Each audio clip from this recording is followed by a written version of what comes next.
Huh? What's that sound? Seems like it's coming from that bridge.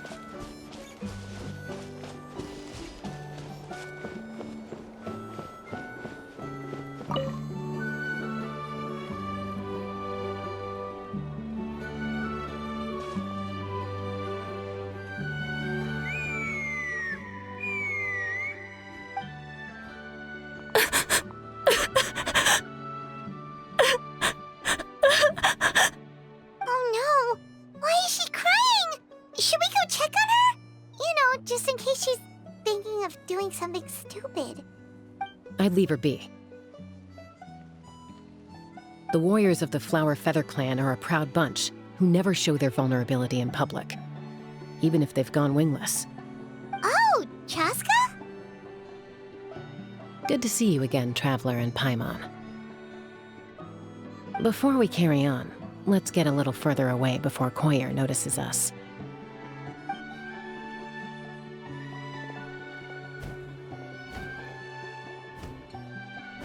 So, that girl on the bridge, Koyer, you said?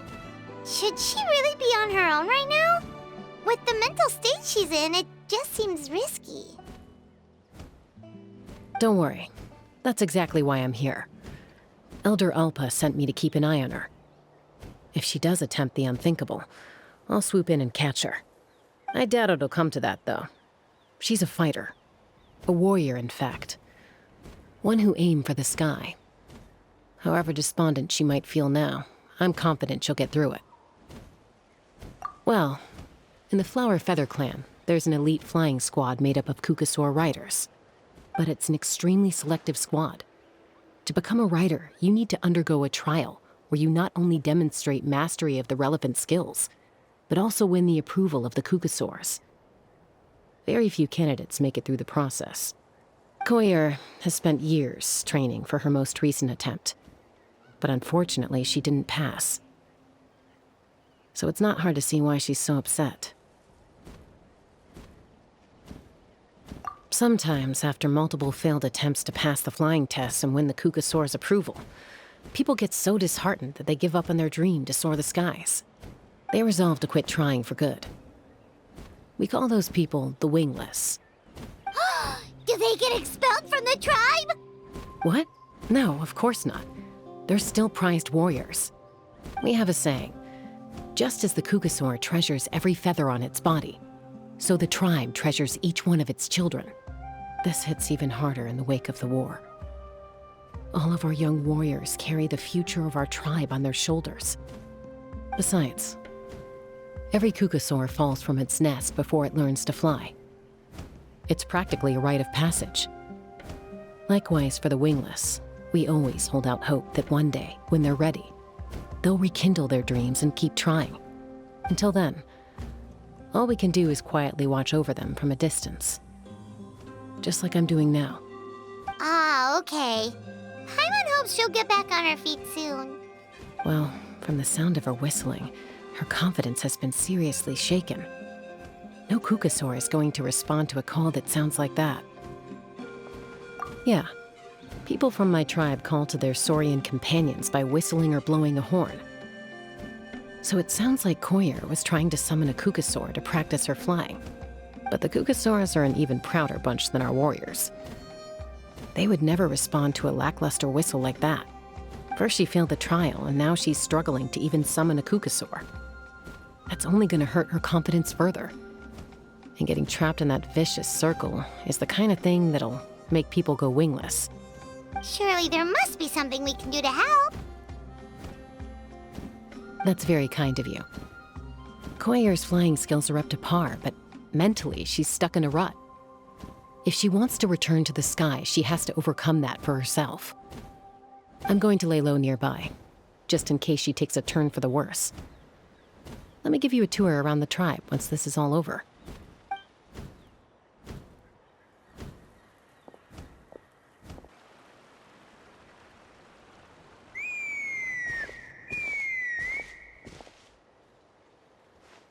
Koyer still isn't giving up. Even though Chaska said that she has to do this by herself, Paimon can't help feeling like maybe we can nudge her in the right direction. What if we could get a cuckoo to fly up to her? That might give her the confidence boost she needs.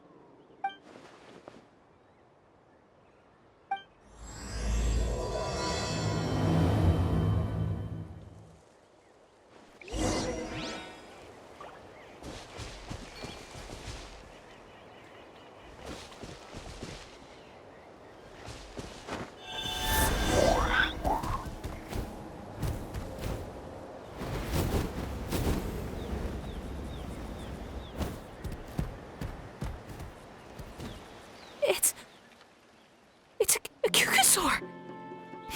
Oh my gosh! Is this really happening? I did it! I summoned one! I was beginning to think you'd all given up on me completely. Thank you. Oh, thank you! Excuse me? Would you mind if we did some flying practice together? Right now? I think I know where I went wrong in the test now. I need to maintain a higher speed on my turns. So, I just gotta practice my bell tail slides and split S maneuvers. Also, I really want to try some stall turns and cobra maneuvers.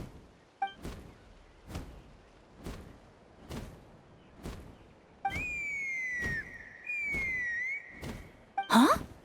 That sounded like a whistle. Is someone else trying to summon a cuckoosaur? Hey! Wait! Wait!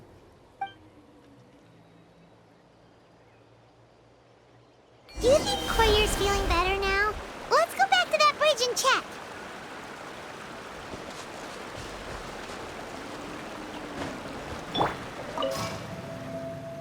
Take me up!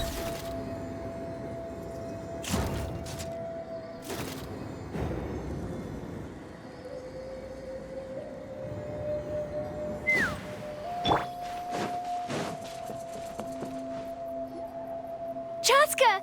I summoned a cuckoosaur! They do still respond to me after all! Although, unfortunately, someone else summoned it away again before I had a chance to go for a flight. Oh, really? That is unfortunate. But if you can do it once, you can do it again. Keep at it, and you'll pass the trial eventually. You're right. You know, I almost thought about giving up, but I'm glad I didn't. Hey, Chaska, how's Koyer doing? Huh? Who are you? And how do you know my name? These are my, friends. The Traveler and Paimon. You came up in conversation the other day because I was telling them about up-and-coming warriors in our tribe. Oh, the Traveler, huh? So that's you. What do you mean up-and-coming? I'm closer to being wingless than I am to passing the trial. Anyway, we haven't met before, have we? You look so familiar somehow. Maybe you saw her in the stadium? Or anywhere, really. She's been all over Natlan lately, so it's not surprising that you've seen her around. If you say so. Koyer, Chaska.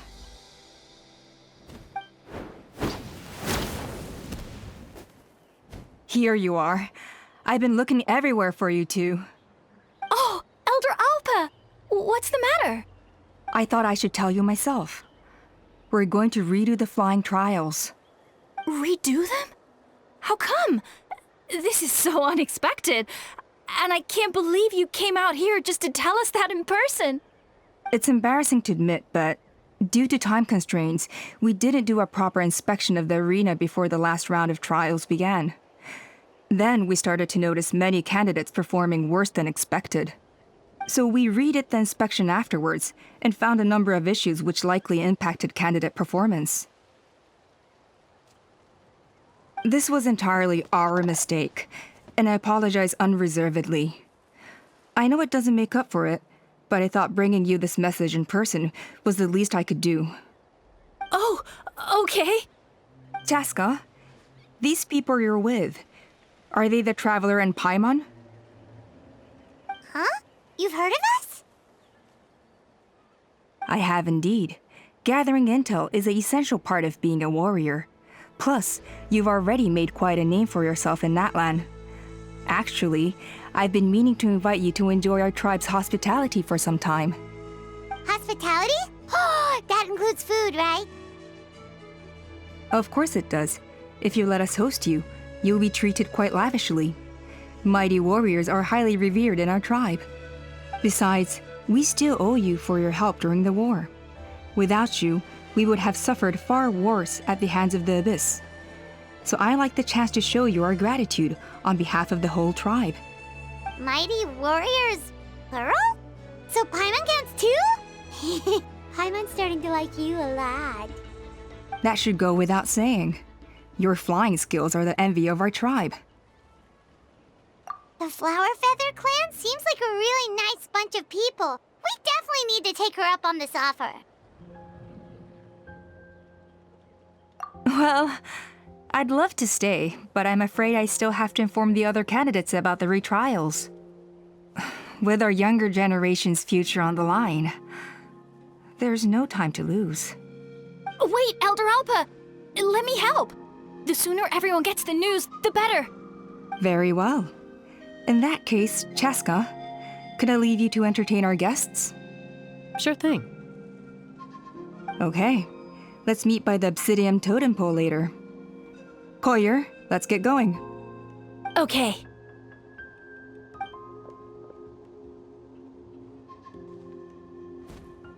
All right, they're out of earshot. I'm just gonna come out and ask. That Kukasaur who responded to Koyer's call, that was your doing, wasn't it? I grew up with these creatures. I could tell something was off the second I saw it. Her whole demeanor seemed less like a Kukasaur and more like, well, you. So I figure you must have been pulling the strings somehow. She looked very flustered when Koyer asked for a ride, so I whistled to give her a chance to escape. And judging by the look on your face, that was a welcome intervention, huh? It's all right.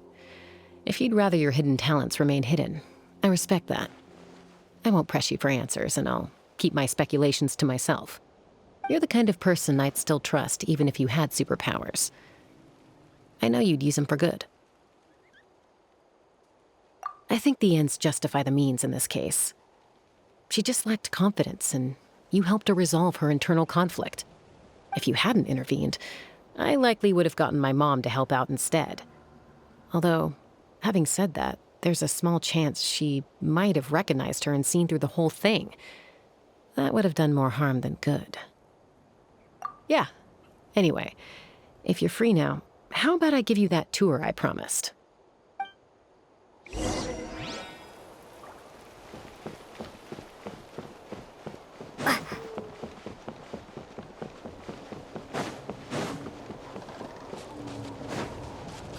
All right.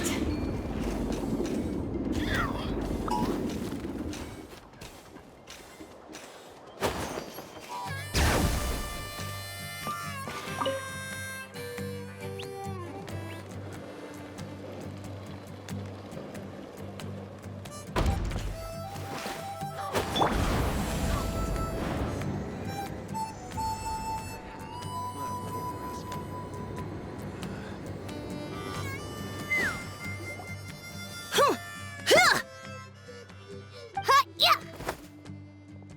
Ready? I'm gonna get you! Uh-oh. Are they fighting? Should we try and break them up?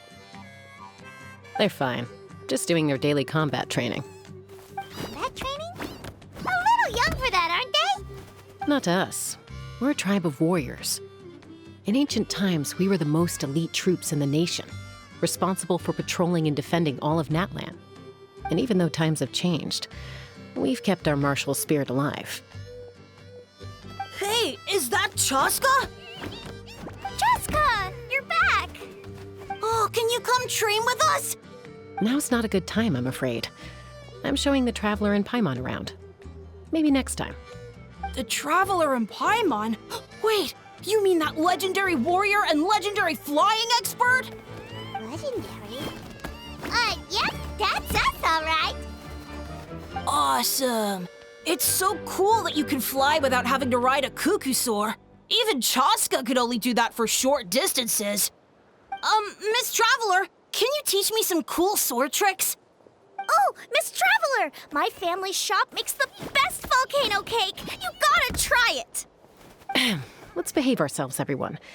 These people are here as our guests. They're going to meet Elder Alpa in a few minutes anyway. Kotini, instead of being jealous of other people's talents, why not work on developing your own? Kapak, there's no point in trying any cool sword tricks until you've mastered the basics. Have you done all your sword drills today? And Natlan, easy does it, okay? Not every conversation has to turn into you plugging the family business. Okay.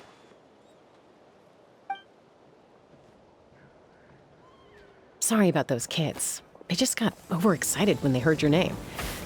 Hope it didn't bother you too much. This is a volcano cake that Natlan forced into my hands. She said to think of it as an apology gift. Whoa, it smells amazing! Traveler, you want some? That's good. Natlan will be thrilled. By the way, Chaska, those kids really adore you. You're way better with them than Paimon expected. Paimon figured you'd be more... aloof, maybe? Aloof, huh? Well, to be fair, there was a period when I was like that. Around the time when I first joined the tribe. But it's a terrible attitude to have as a peacemaker.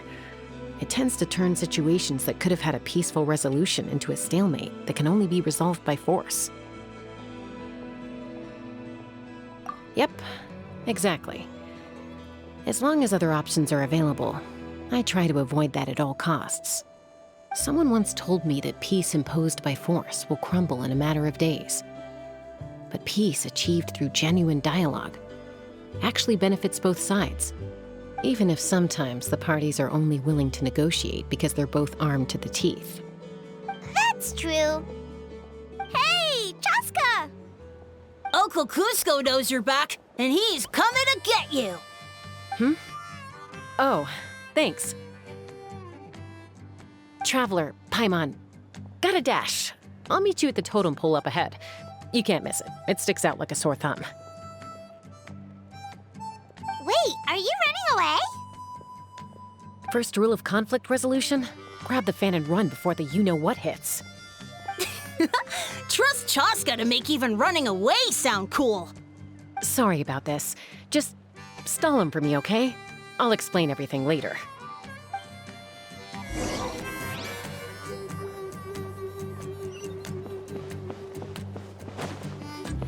All right.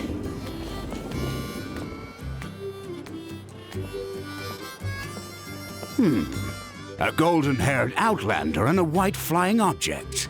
You must be the Traveler in Paimon.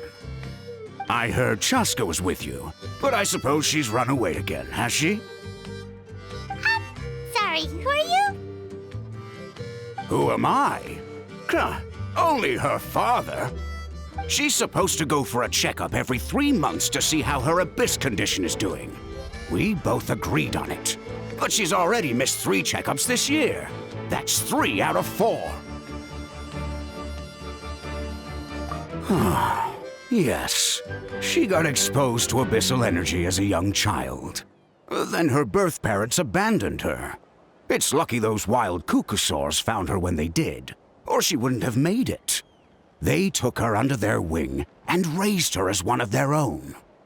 Eventually, some riders out on patrol spotted her and brought her back to the tribe. But she was practically feral at that point. The moment you took your eyes off her, she'd be getting herself into a fight, or she'd run away to be with the Saurians. She seemed to prefer them to her own kind. She might as well have been a Saurian in human form. That must be the aloof period she mentioned, right? We later discovered that her exposure to the abyss had planted seeds of conflict in her heart. So, we started trying to bring it under control. But ultimately, she's the only one who can control it. Anyway, she's much more human these days. worry about her. She seems pretty stable to Paimon. She's probably only avoiding the checkups because she thinks it'll stop you guys from worrying about her. Yes, I'm well aware of that. She knows she needs to be careful. If her condition ever took a turn for the worse, she wouldn't be brushing it aside like this. It's just, every checkup she's been to, they find new cuts and bruises. Nothing to do with the Abyss, of course. Oh no, that's all fine. The problem with her is, she's her own worst enemy. She's been living dangerously again. I'm sure of it. That's why she's avoiding the checkups. She wants to hide it from us. Yeah, Paimon can see her doing that. Oh. In the past, she always had Koichi to keep an eye on her. Now Koichi's gone, and I don't want to lose another daughter.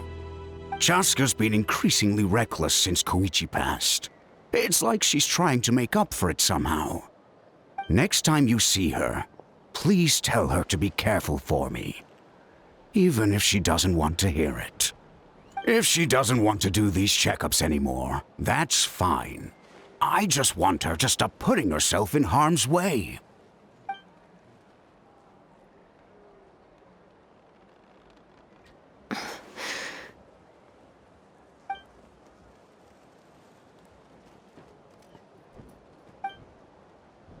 Whoa, where did the time go? We should be back up with Chaska before it gets any later. To get to the totem pole, we need to head north, right? I'm sorry. I didn't mean to keep you so long. I don't get to talk about my daughters much. Once I got going, I lost track of time. I should be getting back to work now. So, oh, Chaska. Help me talk some sense into her, won't you?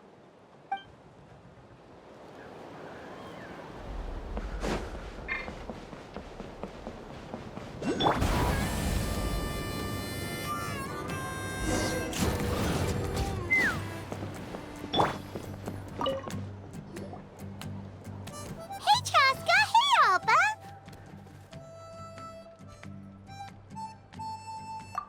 It's all right. I bet my dad talked your heads off, huh? What did he say? I was sometimes a little impulsive back then. That's putting it mildly. The memories. It feels like it was only yesterday when we brought you back and had Cusco and his family take you in. Back then, no one imagined this feral child would grow up to be the strongest warrior of the Flower Feather clan. Huh? You were the one that brought Chaska back to the tribe? That's right. Elder Alpa was already a veteran rider by then. She spotted me while patrolling from the skies and tracked down my Kukasaur mom. Mom agreed it was time I tried to re-enter human society. But I didn't know the first thing about being civilized. I clashed with everyone who had to deal with me. And look at you now, renowned throughout the land as a peacemaker. How time flies. When the day comes that I can't fly anymore, it will be up to you to look after our tribe and our flying squad. You know me, though. I'm not a natural commander. I'm better off as a lone wolf on the front line. So stick it out at least a few more years, okay? Give Koyer and the others time to come into their own. Oh, stop. Wait, so isn't the leader just the strongest warrior in the tribe? At least Paimon figured that's how your tribe would work. Strength is certainly a core tenet in the Flower Feather clan. But strength means far more than martial prowess alone.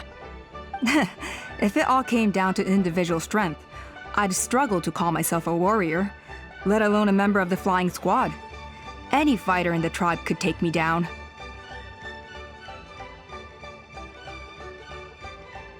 Well, sorry to disappoint you. It was something I aspired to at one point. So much so that I went adventuring in the Cinder City, Natlan, to try and prove myself. But it was foolish of me. I wasn't ready.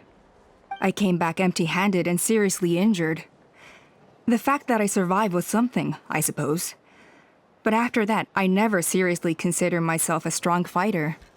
And yet, you still managed to become the leader of the flying squad, thanks to your experience and determination. All while battling those old injuries. Don't you think that's a display of strength in its own right? Let's shelve this discussion for now. Traveler, Paimon, there are some simple refreshments on the table. Please help yourselves. Yes! Paimon was waiting for that part! They were for the snack stomach. The refreshment stomach still has plenty of space.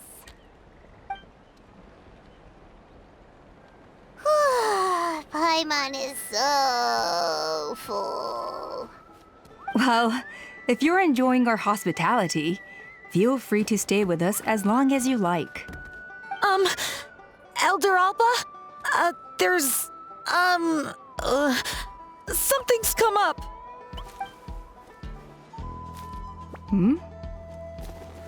What happened? Is it serious? Shall I deal with it? It's... Some merchants showed up, not from our tribe.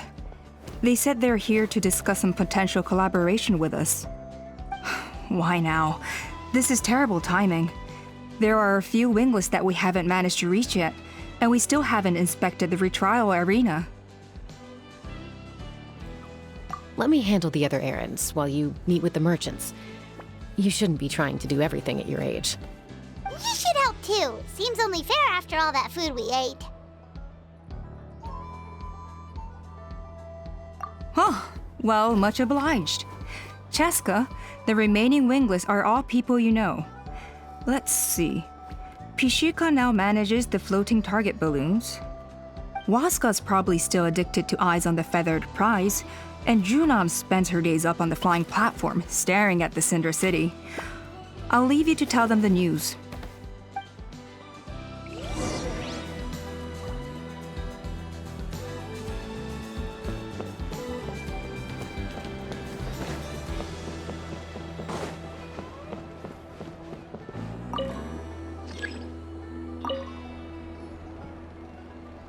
Are you sure you don't want to reconsider, Pashika? I appreciate it, boss. But honestly, I'm pretty happy with my life nowadays. Pashika, they're redoing the flying trials.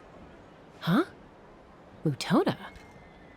Ah, did Alpa send you? I was just telling Pashika the news, actually. The way things are with the tribe these days? I mean, you don't need me to tell you. This here is no future for a seasoned warrior like you. Ah, come on, boss. Do you have any idea how long it's been? I've been wingless for years now. I'm not cut out for that anymore. Of course, I'll do my part if we ever need to defend the tribe. But there's really no point in me trying out for the flying squad now. I've already made my peace with it.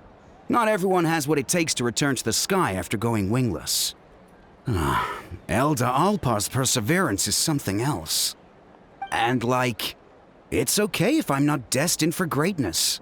I might not have the Kukasaur's approval, but with my hot air balloons, I can still reach the skies. Handling these balloons every day, seeing how the customers react, the looks on their faces, that's enough for me. Finding something you love doing can be just as hard as passing the flying trial. It's worth holding on to. Fair enough. It's your choice. I won't force you. Oh, by the way, you should try taking a balloon ride if you've got the time. Once you've been up there for yourself, you'll see why I love it so much.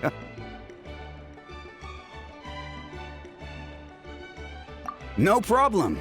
If you ever want to give it a try, you know where to find me.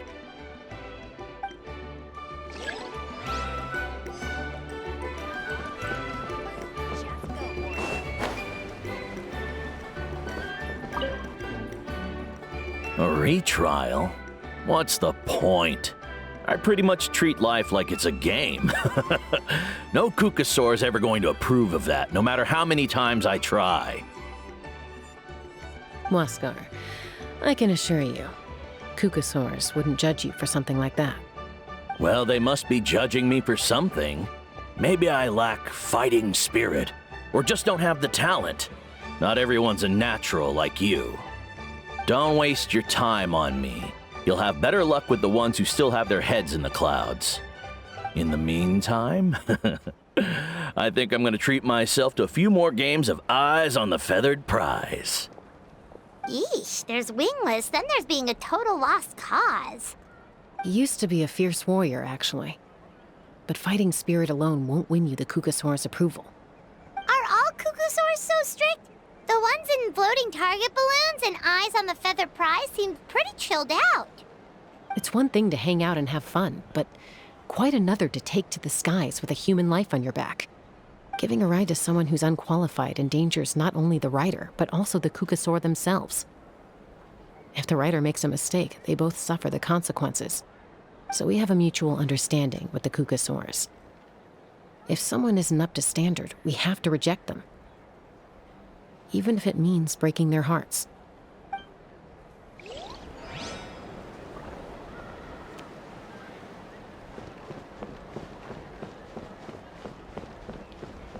Let's burn this breeze.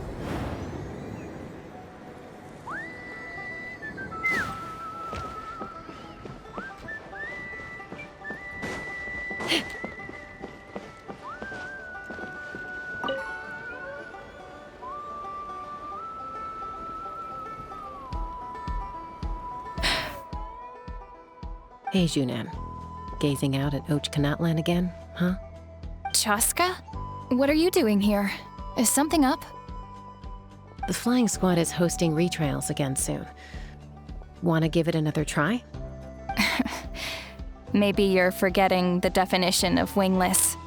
I've failed so many times already that I've decided to call it quits for good. I'm done. Elder Alpa always goes out of her way to come and tell me when a new trial is coming up, and it's nice of her to think of me. But nothing's gonna change. I'm not going to suddenly pass just because they're holding another trial. They're making some big changes to the arena this time, so the flying experience should be smoother than before. Koyer's gonna try again. No, forget it. If I was genuinely good enough to make the squad, the location shouldn't affect my chances. A true rider can fly confidently whatever the conditions, like you and Elder Alpa. Junan! They're redoing the... Huh? Chaska and the Traveler. You're already here. I guess they told you already then. Come on, let's go train together. I'm gonna sit this one out. What? Why? But you've always looked up to Elder Alpa. She went wingless after her injury and spent years drifting, but even she came back and made it in the end. If she can do it, why can't you? I mean, I don't have that kind of perseverance. And besides, the last thing I want to do is fail in front of her yet again. Oh, come on. You know you don't need to worry about that. All right, well, how about we just treat this as you being my mentor? Then will you train with me? I mean... Enough umming and ahhing. Let's just get up in the air and figure it out as we go. Wait! Hold on, slow down! I can't keep up! Well, that's one way to do it. They've been best friends since they were kids. If anyone knows how to get Junan out of a rut, it's Koyer. You helped Koyer deal with her internal conflict, and now she's done the same for someone else. You know, people often talk about how one conflict leads to another and so on. But sometimes in life, things spiral in a good direction instead.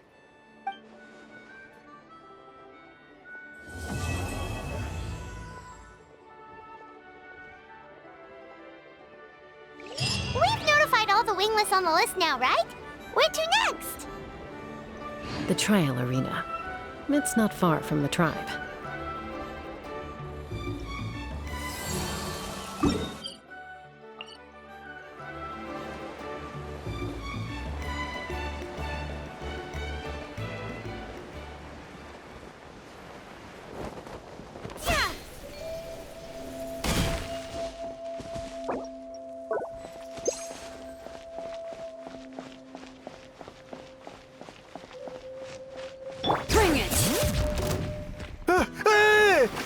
this!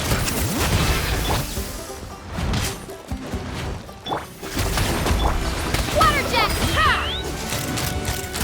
Open fire! Open fire!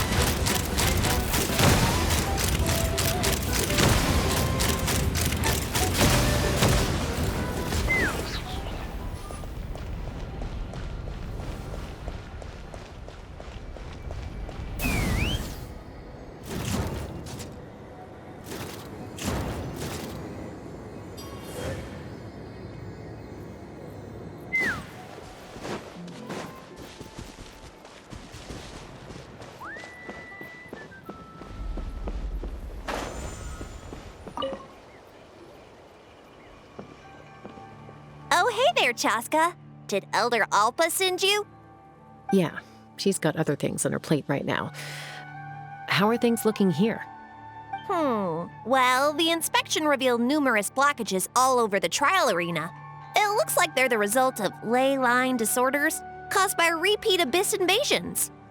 Theoretically, we just need to clear those obstacles, and the arena will fill up with gaseous phlogiston again. But that's proving difficult to achieve in practice, for all sorts of reasons. Why don't you head on down and check things out for yourself? Feel free to ask the staff for more details.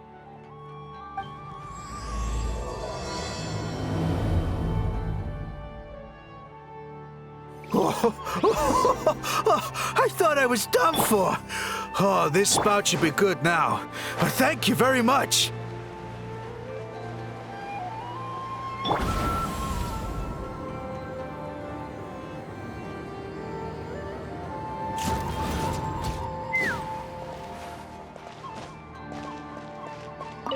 This is crazy. I put all of my strength into it, but it just won't break. Maybe Inkanak was right after all. If a stable structure is formed inside the solid phlogiston, I'll need to hit all the weak spots at the same time to break it. But how am I supposed to do that?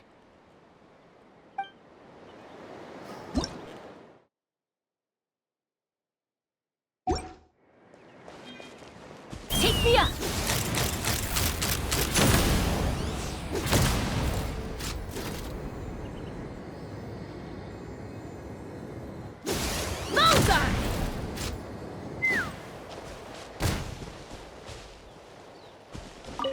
How strange. Why is there so much solid phlogiston here? Well, could be from the Children of Echoes. Maybe it got swept up here due to the ley line disturbances? And I did see those strange markings on the cliff. I can't think of a way to resolve this. Short of going all the way to the Children of Echoes to borrow it to Petlisaur.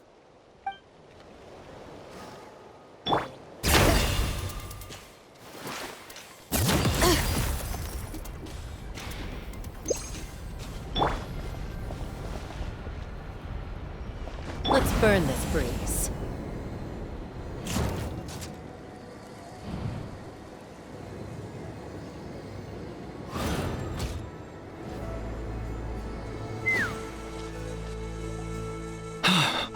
Oh, are you here to help?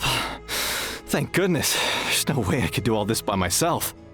So the blockage here has to be cleared using a special bomb, but carrying explosives up that steep slope would be a recipe for disaster. If I dropped it or slipped and fell, I'd be blown to bits in an instant. So, my plan was to transport the bomb to the other side, then send it over in a hot air balloon. All I need now is for someone else to strike the balloon at the right moment, dropping the payload right on top of the spout, and problem solved. What do you think? Simple enough, right? Huh? Oh, that one. No, I've got no idea who that belongs to. Or how they got it up so high. I just wish I could fly up there and check out what kind of tech they're using. Ah, well. Getting the trial arena back in order is more important. I'll head over and set up now. Let me know when you're ready.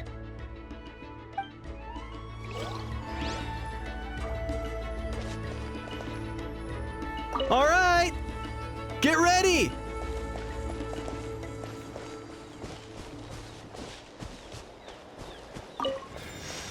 Let's fly.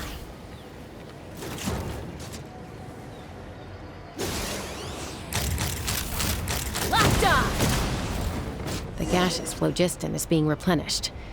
Looks like all the spouts have been unblocked. Let's head back up. Let's burn this breeze.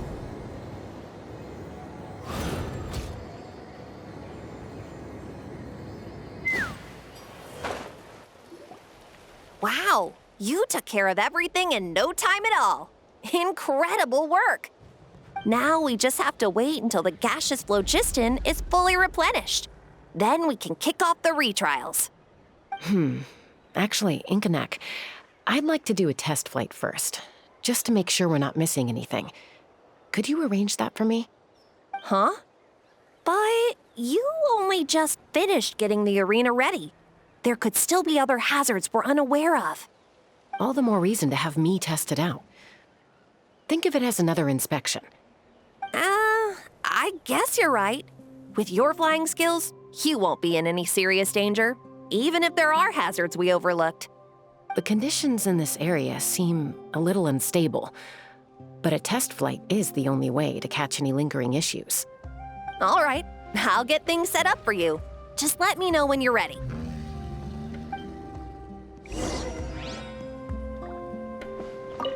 Are you ready? This should be a piece of cake for Chaska, but still, try to be careful. All right, then spread your wings and fly.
That was amazing. Paimon couldn't take her eyes off you. No, nothing major. Give it a few days, and we should be able to conduct the trials. Help! Help me! You're from the Flower Feather clan, right? Please, come quick, you've got to help us! Catch your breath first. What's the situation?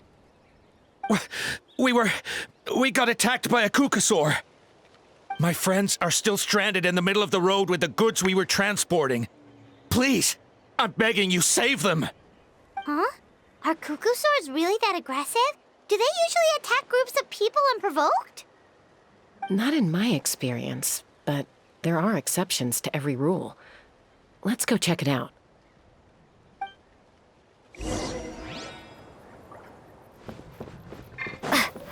Let's burn this breeze.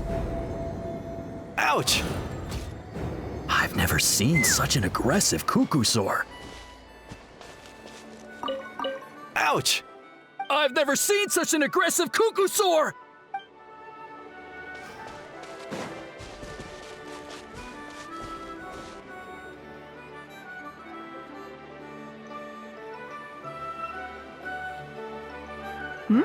Chaska? Traveler?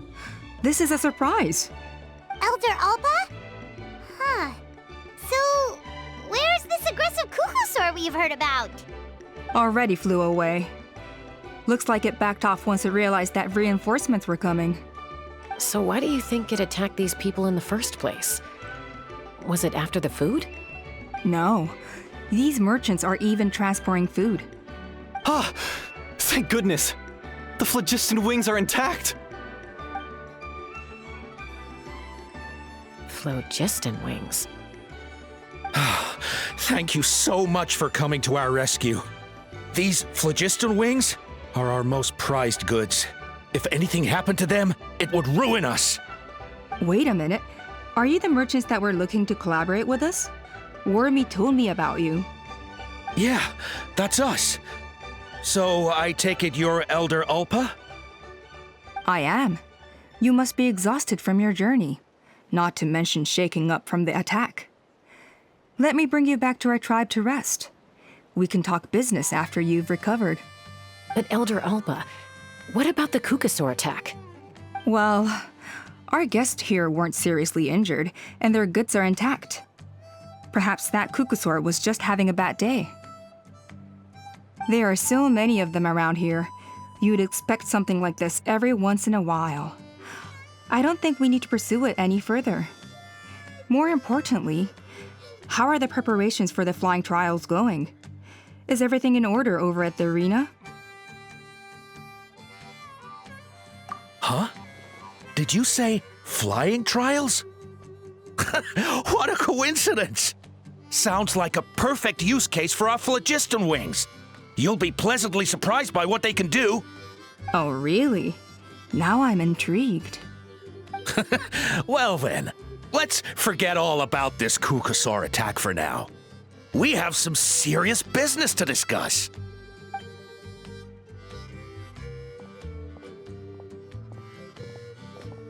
Huh? So that's it? That all went smoother than expected. Well, guess we'd better get going. Huh? Chaska? A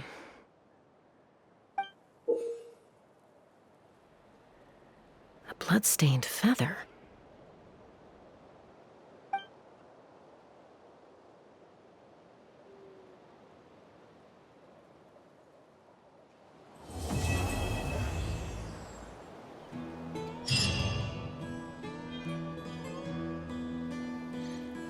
The Flower Feather Clan should be about ready to hold the new flying trials by now. Let's go check it out.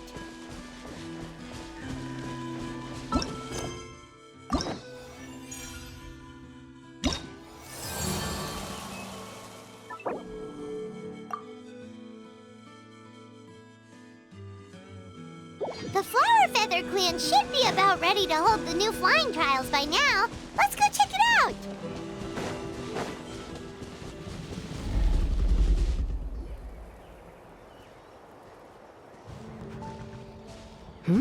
Ah, Traveler and Paimon.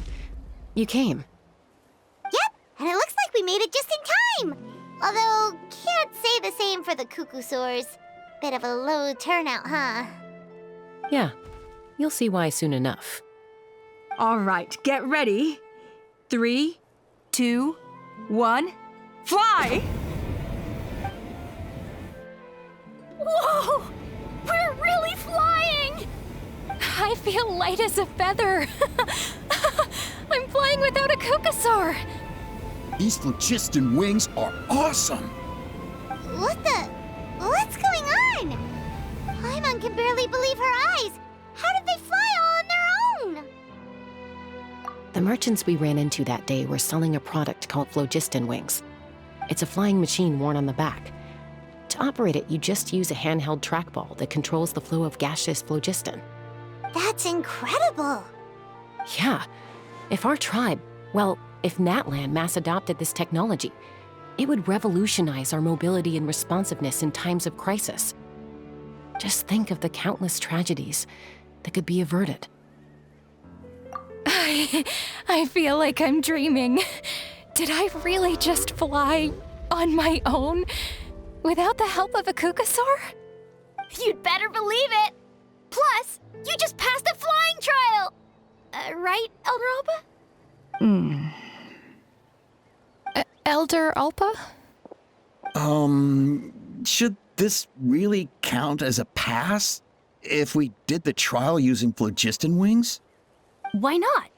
The scoring rubric is about flying performance. It doesn't specifically say you have to ride a Kukasaur, does it?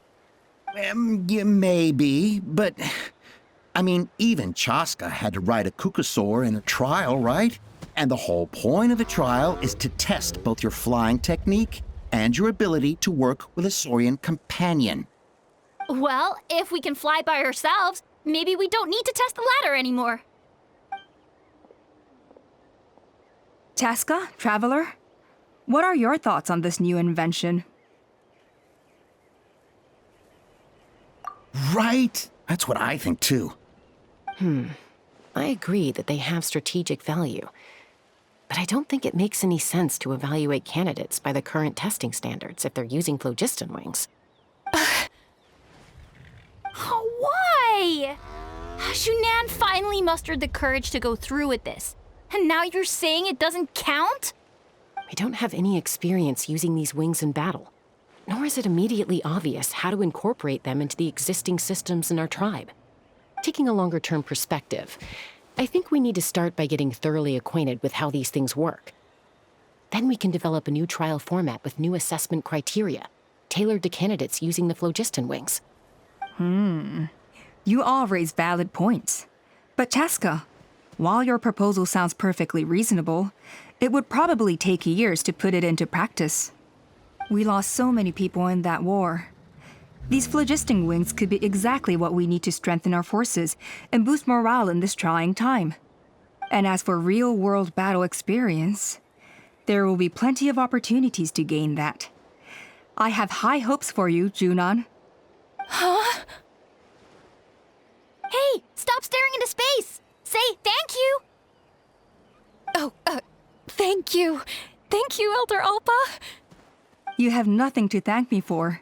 Remember, the way you got your wings back was by relying on yourself. Oh, Elder Alpa! Bad news! Cucosaurs are attacking the merchants again!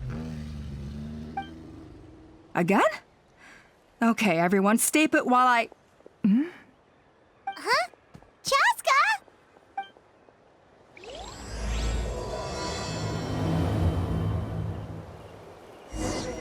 Why did Chaska rush off like that?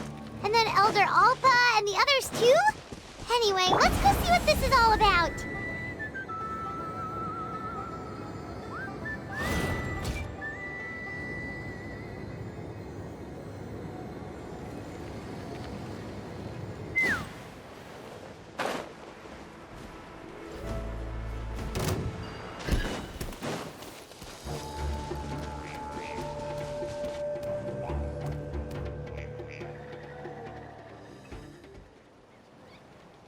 Oh, it's back! It found us again! Run! Get out of here! Curses! She's really riled up this time. Hey! Stop running! We'll never outrun a creature with wings! Get back here and let's fight!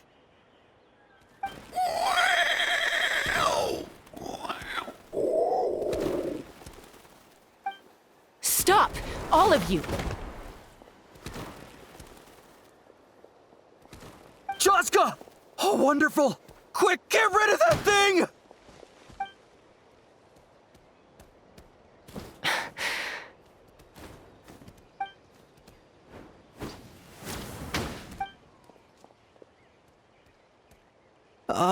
What's going on? Why isn't she doing anything? So it really is you, sister. Wait, sister? That Cucosaur is Chaska's sister?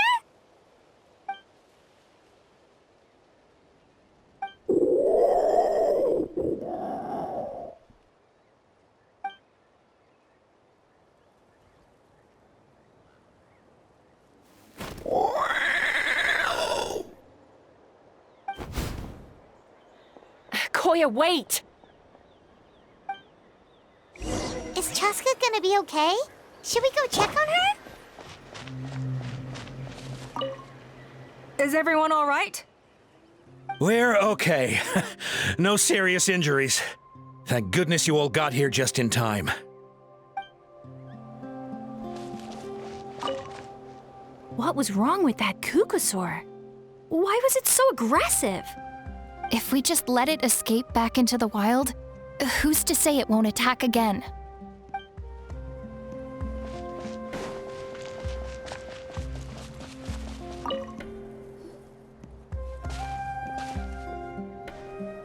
Chaska, are you okay? I'm fine. Sorry for making you worry. No point. She's an expert at hiding her tracks. Once she's shaken you off, you'll never catch up to her. At least, I always used to lose to her at hide-and-seek when we were kids. Well, yeah. You know I was raised by Kukasaurs. Anyway, she and I grew up in the nest together. Her name's Koya, and she's my big sister. We played together all the time, chasing each other through treetops or mountaintops. It felt like it would go on that way forever. Until the day I was sent back to live with the humans. Not all Kukasaurs are friendly towards people.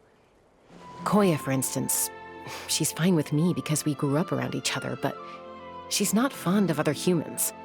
When Mom decided to send me away, Koya strongly protested, and after I left, she became more and more reluctant to interact with humans. Maybe she thinks that humans stole you away from her. It's a possibility, but in any case, we still stayed best friends at first. I had a hard time adjusting to life in the tribe, so whenever something went wrong, I'd run off into the wild and vent to Koya. Ah, so that's what Uncle Cusco was talking about. He said you seemed to prefer hanging out with Saurians to your own kind back then. Yeah, I did. But then, gradually, everything changed. With a new mom and dad, a new tribe, and Koichi, I started getting curious about these humans and made an effort to understand their behavior. The more time I spent with them, the less I spent with Koya. And then, one day, it was Koya's turn to leave the nest. She sought me out and asked if I was willing to leave the tribe and go live in the wilderness with her. As far as I can remember, that was the first time she ever approached a human settlement on purpose. So, how did you answer her? Well, I wouldn't be standing here talking to you if I'd said yes. No, I was torn. On the one hand, I'd already made up my mind to embrace my new family and accept my human identity. But I also knew that Koya wasn't a fan of humans, and I didn't want to disappoint her. She took my hesitation as an answer. She saw it as a personal betrayal, threw a huge fit, and then flew off. We hadn't seen each other since, well, until today. Not for a lack of trying, though. I tried asking Mom where Koya's new nest was so I could talk things out with her. But Koya had already asked Mom not to tell me where she'd moved to. It must be hard for Mom, being stuck between her two daughters. So I didn't press the issue. And I didn't go looking for her. If things carry on like this, I need to make sure I find her before anyone else, even if she doesn't want to see me. For now, let's bring the wounded back to the tribe and see what Mutota and Elder Alba have in mind.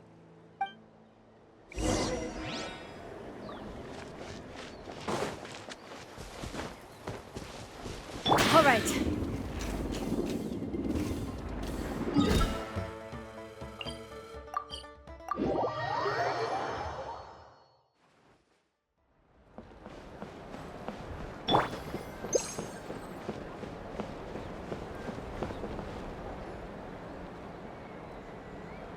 So, I hear there's been another Kukasaur attack. Ha! I knew it! They're wild animals, and they can't be trusted. Hey, show a little respect. The Kukasaurs are our partners. Maybe in the flying squad, but they don't give a hoot about the rest of us. Well, now that we have the phlogiston wings, do we even need the Kukasaurs anymore? Are you kidding? How are we supposed to protect our tribe without them? I didn't mean it like that. Huh? Protect our tribe? Or are you just scared that your precious flying squad will lose its prestigious position? You take that back! Things are changing so quickly. Tasca, there's a conflict emerging there. Aren't you going to nip it in the bud? The whole tribe's talking about this now. Breaking up a single fight won't solve anything. The real source of conflict here is the phlogiston wings, and what happened with Koya. On any other day, people would just brush this attack aside. After all, clashes between wild Kukasaurs and humans are no more common than those between people. But now that the phlogiston wings have entered the equation, it's sparked a debate over whether our tribe needs the Kukasaurs at all. I worry that we risk repeating the mistakes of the Cinder City. Back then, Lord Ochkon's hatred of the Saurians nearly destroyed the peace forged by the Pyro Archon. Chaska, to prevent things from deteriorating further, I'd like to task you with restoring peace to the tribe. I will. Traveler, you've already done so much for Natlan, and the Flower Feather clan has no right to ask more of you. But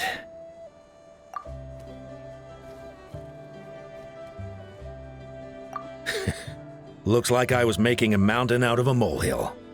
And don't forget about Paimon. Just leave this to us. This whole situation has unfolded so quickly that it's put us on a back foot. To tell the truth, it makes me a little suspicious. You think someone might have orchestrated all this? It's possible. Leave it with me. I'll look into it. Also, Chaska, could you try to keep a low profile while you're out there digging around? We don't want to give our hand away. I'll do my best. Okay, so where should we start? This all began with Koya's attacks. If we can find out what led her to do it, that should give us something to work with. Unlikely. Given how she reacted when I showed up, I don't think she's forgiven me.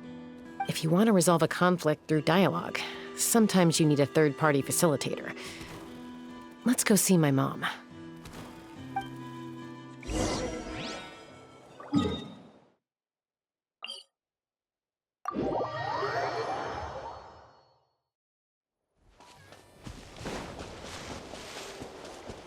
All right.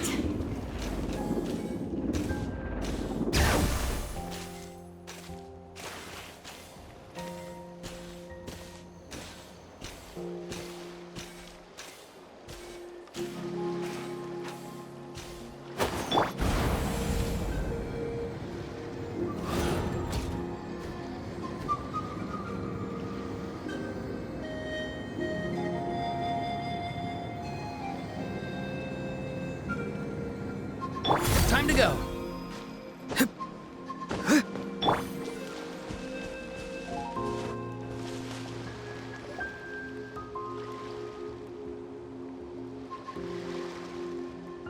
Wow, so this is where you used to live as a child? Mm-hmm. When I was little, we used to do this thing where I'd jump from the top of this tree, and Koya would fly over from the platform and catch me in midair. Or sometimes we'd both fly from the treetop together, and then after some aerial maneuvering, she'd throw me up onto that platform. After we got a bit older, we went to the nearby shores looking for even greater heights. Stop! You're gonna give Paimon a heart attack! Oh, really? I just thought it made a fun story. Then I'll share more with you when there's time. Anyway, back to the matter at hand.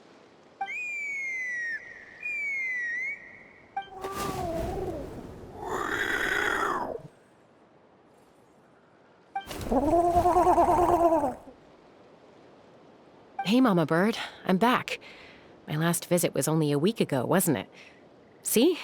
I visit you more than I visit Papa Cusco. I brought a couple of friends with me. These are the Traveler and Paimon. Traveler, Paimon, this is my mom. Her name is Chimpu. In the human tongue, anyway. Hi! No, not really. I don't speak it as such, but I can sort of get the gist. Although only with Mom and Koya, since I spent my formative years with them. Even then, it's basically a best guess based on their sounds, body language, and expressions. Seems to work about 9 times out of 10, anyway. As for whether Mom understands me, I can't always tell. But somehow we still manage to communicate. Call it the family bond, I guess.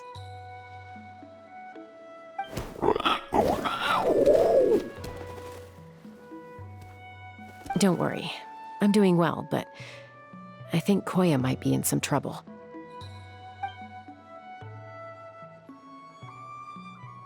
I know she's never been a fan of humans, but she's never deliberately attacked them before either. What's behind this sudden change? Does, Auntie Chimpu know anything? Doesn't look like it. Koya hasn't visited her in a long time. Then, could you please tell me where she's living nowadays? I really need to talk to her. If this animosity between her and the tribe continues, then the next time there's an incident, I don't know if I'll make it there in time.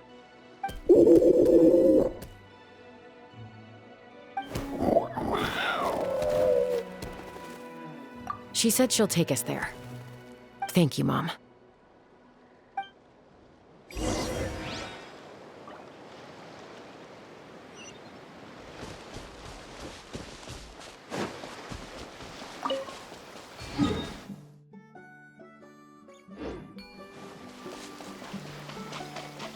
Let's burn this breeze.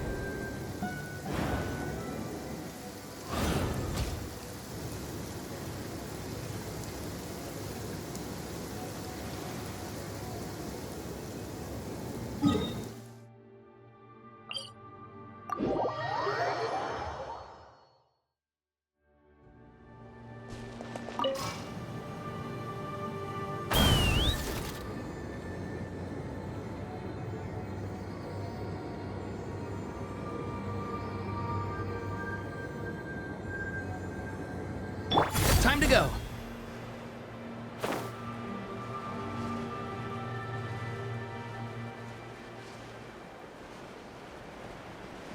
Let's burn this breeze.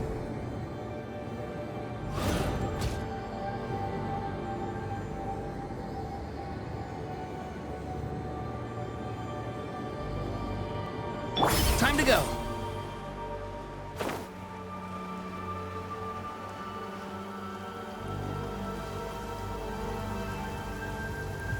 Let's burn this breeze.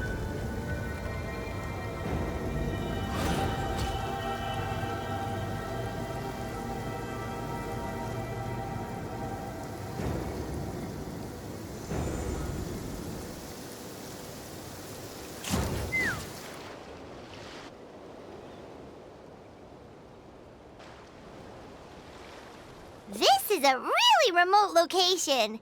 Guess she was trying to get as far away from humans as possible.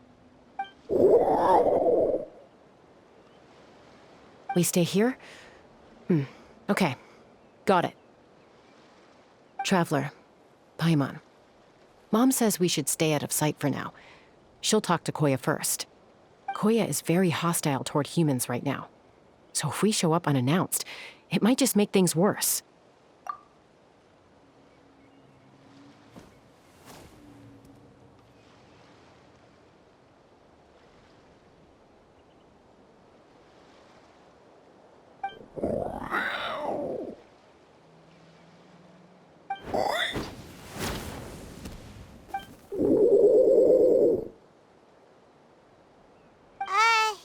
Any idea what they're saying? Sounds like things are more complicated than I imagined. There's evidence in this area suggesting that Koya might have been the victim of a human attack.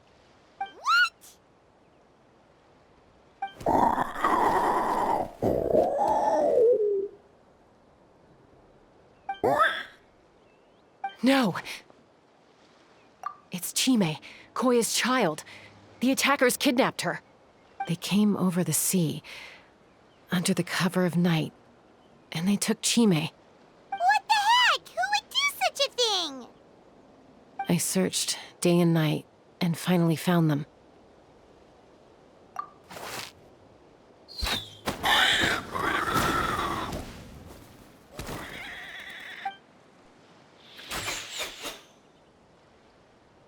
Oh, yeah! Tafal's contraption is working like a charm! Got her in one! Hey, there's another one! Wait, is that the one that got away last time? Who cares? Just get them all. T'Pol pays us per catch.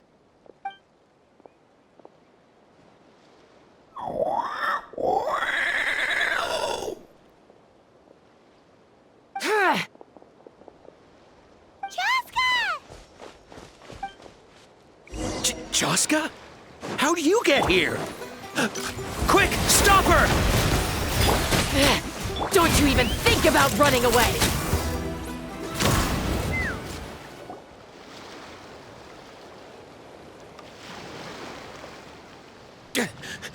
Don't come any closer, or I'll... Go, Phlogiston Wings! Take me out of here! Uh-oh, looks like it malfunctioned. This is bad. Mom and Koya are already injured. And if that thing explodes right next to them... Help! Elemental energy suppresses it! Please, someone! Get back!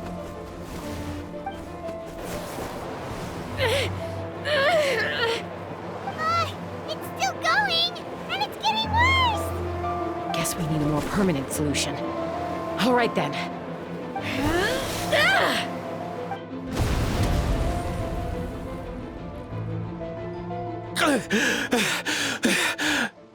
That was too close. I thought I was gonna die.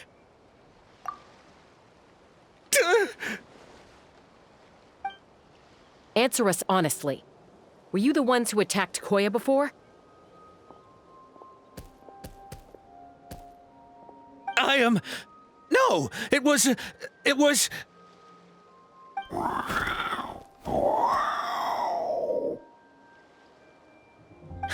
Well, she says it was you. Just tell me, who sent you here? It was to Paul. He told us to catch all the wild Kukasaurs we can find. And he also said that this Kukasaur has become a thorn in his side, so it needs dealing with urgently. To Paul? Huh. Sounds familiar. But where from? Well, he tends to send his orders in writing. He pretty much never communicates with us in person. When he does, he wears a mask to hide his face. And whenever we trade Kukasaurs for Phlogiston Wings, we deal with his henchmen. So you didn't even make those wings? All we did was slap some labels on them and transport them over here, to make them look like they're imported. To make it harder to trace their origins. I don't know, honest! Well, that's mighty convenient, huh? What about if I held a gun to your head? Would that change your answer? No need. I'm sorry. I'll tell you everything I know. T'Pol doesn't tell us much, but he always stresses that he wants them alive. So that gives us some clues. This is just a best guess, of course, but we suspect that the gaseous phlogiston stored in the trackballs is drawn directly from the Kukasaurs. What?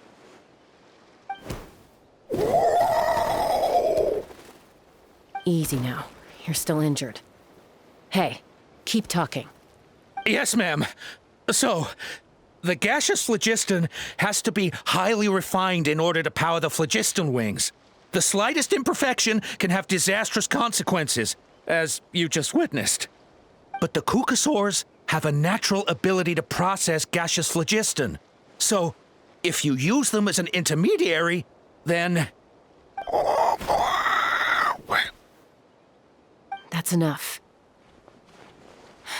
So the Kukasaurs you took, where are they now? T'Pol should have them. But no one knows where he's based, apart from him and his henchmen. We've tried looking for it ourselves, even followed them a few times. But we always end up losing track of them. Random thought. Maybe they're hiding up in the sky? T'Pol. T'Pol. I'm sure I've heard that name. Maybe it was... Jaska, Traveler!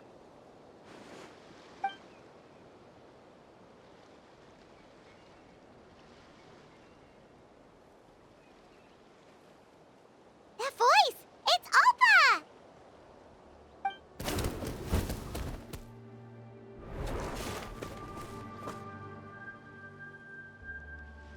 Elder Alpa?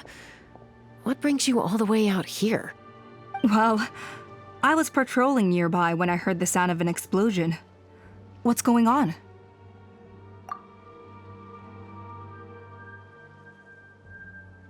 I don't believe it. Elder Alpa, does the name T'Pol ring a bell to you? I feel like I've seen it written down before. Maybe in a list of candidates for the flying trials? Huh? So he's a member of your tribe then? No. If he was a member of the Flower Feather clan, I'd definitely know him.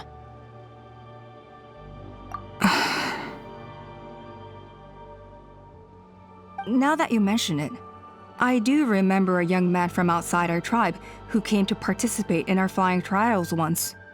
You were away on a mission at the time, which is probably why you don't remember him. He was a craftsman from the Children of Echoes, but he'd always dreamed of soaring the skies, so he wanted to join our flying squad. The Children of Echoes? That's rare. But despite his best efforts, he unfortunately failed to pass the trial and gain the Kukusaur's approval. In the end, he went wingless and returned dejected to the Children of Echoes. Wingless, huh? Maybe he invented the phlogiston wings to get revenge on the Kukusaurs. Perhaps. Or maybe it's simply his way of dealing with his regrets over his past flying endeavors. Either way, it doesn't excuse his abuse of the Kukusaurs. I'm gonna take these guys back and expose the truth to the tribe. It's time for this conflict to end. Easy, Chaska. Remember what I said about keeping a low profile? The ringleader still hasn't shown himself, and this man's allegation about powering the phlogiston wings with Kukusaurs is only speculation. Bringing these men to the tribe now won't win over any current supporters of the phlogiston wings. In fact, it may even escalate the conflict further. After all, many are mistrustful of the Kukusaurs after recent events. Is that why T'Pol waited until now to try to capture my sister? I don't know. I mean, he did tell us to spread negative rumors about the Kukusaurs and slip some Mora to anyone opposed to them, but... But Koya only attacked humans because they stole her child! Nevertheless, we will be hard-pressed to change people's minds while emotions are running high. Unless we have irrefutable evidence. Bravo! My thoughts exactly. In the meantime, leave these men with me. I'll escort them back to the tribe. I'll take the other members of their crew into custody too. They won't get another chance to stir up trouble. Fair enough.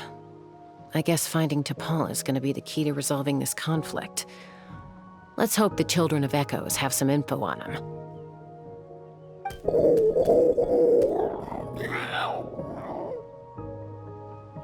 Sorry, whatever it is, it'll have to wait till this is all blown over. I have to fix this situation before it spirals out of control.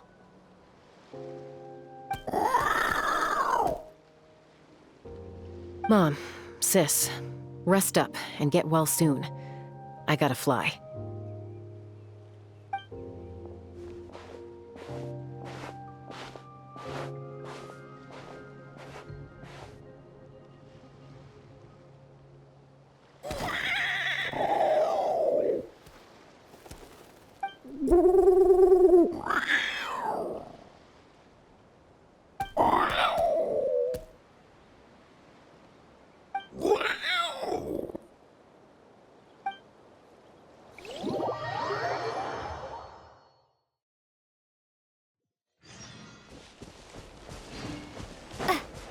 All right.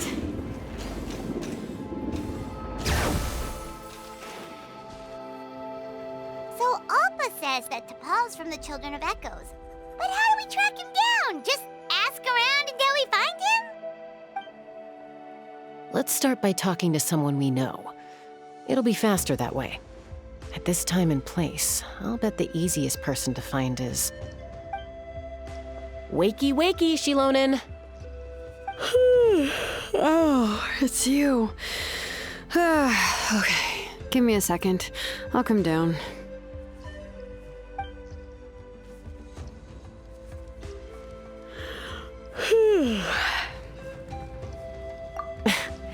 I climb trees to fly further and see farther.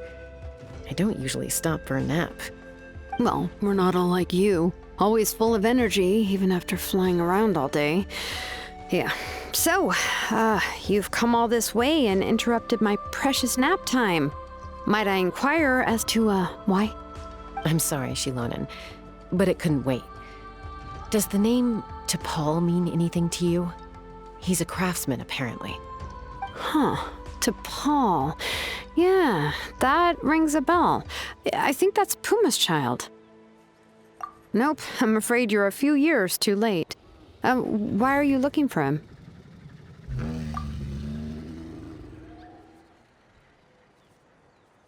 Huh, phlogiston wings. Wow, okay. The kid actually pulled it off.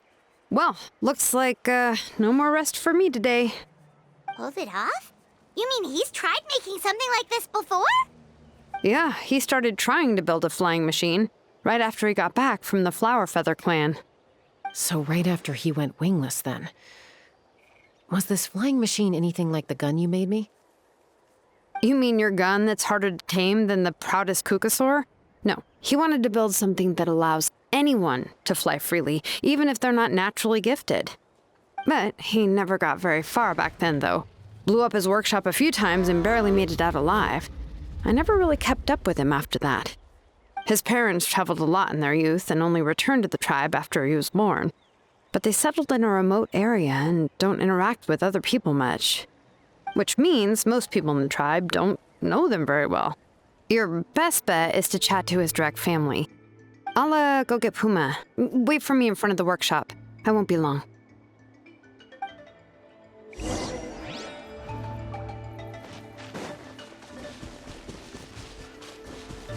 Let's burn this breeze.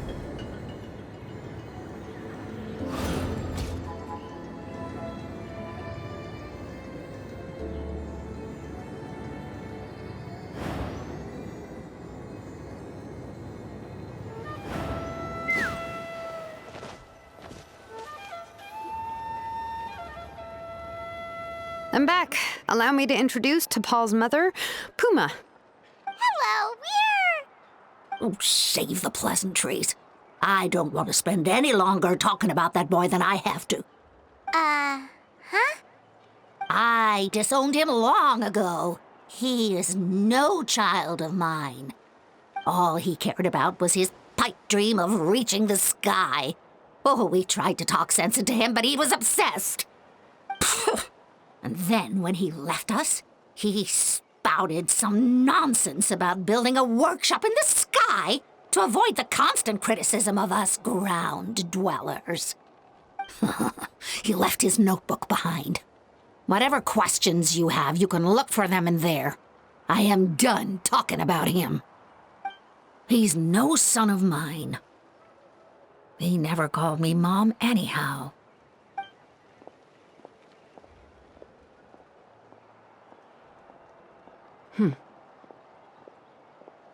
Wow, they've really fallen out. I'm sure wasn't expecting that. Her husband, T'Pol's father, he passed away recently, and T'Pol didn't even bother to show his face at the funeral. If you ask me, that was probably the final straw for Puma. I'll go keep her company. If there's anything else you need, just come and find me. Thank you. Okay, so this notebook is the only lead we got now, right? What's in there?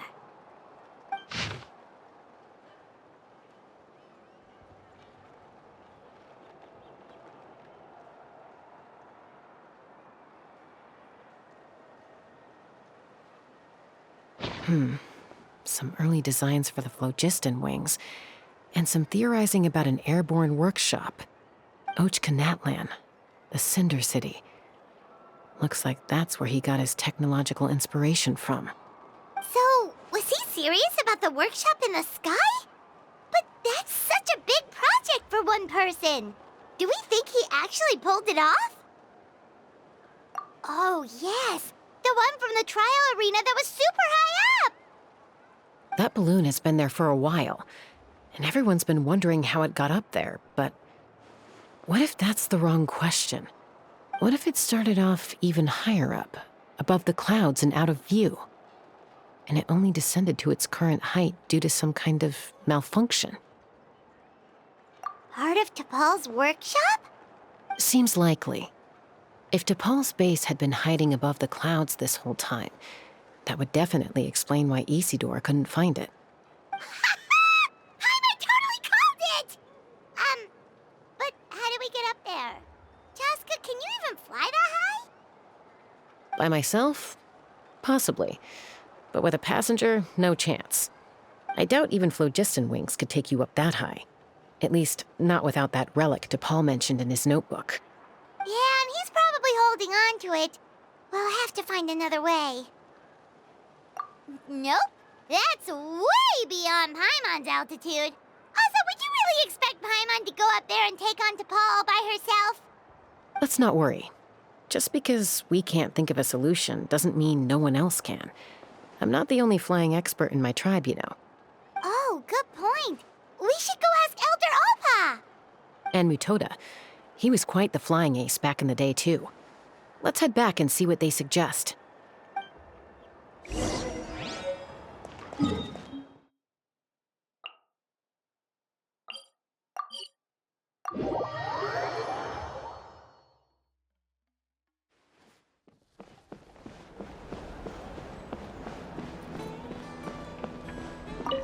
No more Kukasaurs. We want phlogiston wings. Have you gone mad? The Kukasaurs are our partners. No more Kukasaurs. The phlogiston wings. I'll never Oh. make it. Although I get where they're coming from, isn't bad-mouthing the Kukasaurs going a step too far? But without the phlogiston wings, I'll never make it.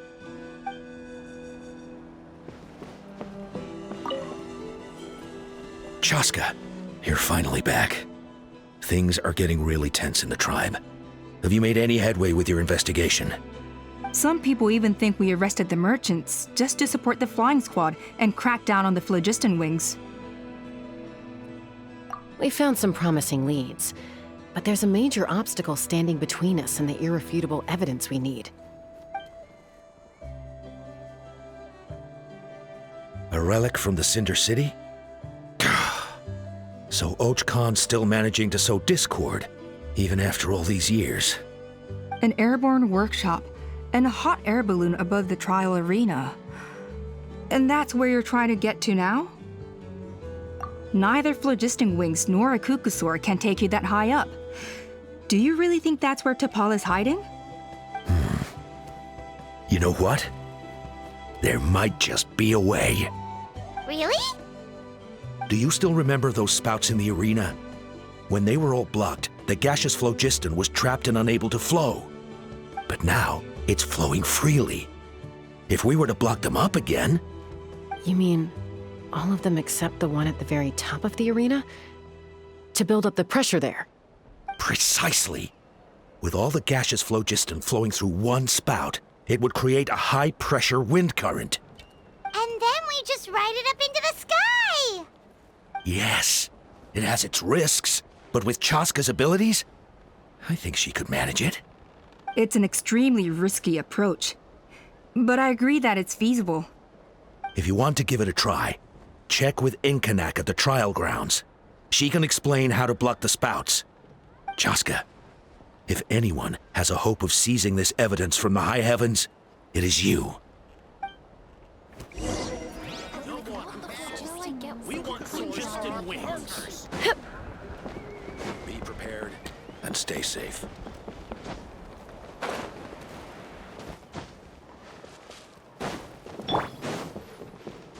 Let's burn this breeze.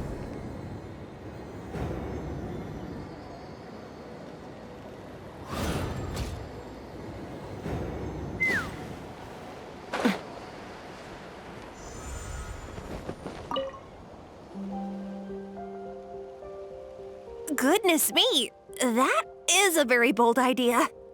Maybe so, but we have to act fast. What's the quickest way for us to block off the spouts? From a technical perspective, I'd have to advise taking some measurements and carefully planning this out first. But I'm guessing that's not what you want to hear. Then we'll have to take the rough and ready approach. See the solid phlogiston over there? Our prior inspections revealed that some kind of stable structure has formed inside, making it highly damage resistant. It's not without its weak points, but unless they're all struck at the same time, the structural integrity won't be threatened. So, what happens if we do strike them all at once? It'll collapse. Okay, I see where you're going with this. Yeah, you got it. As long as you hit all the weak spots at once from the right angle, the solid phlogiston will fall right on top of the spout and block it up. You're right about rough and ready. Sounds like my kind of plan.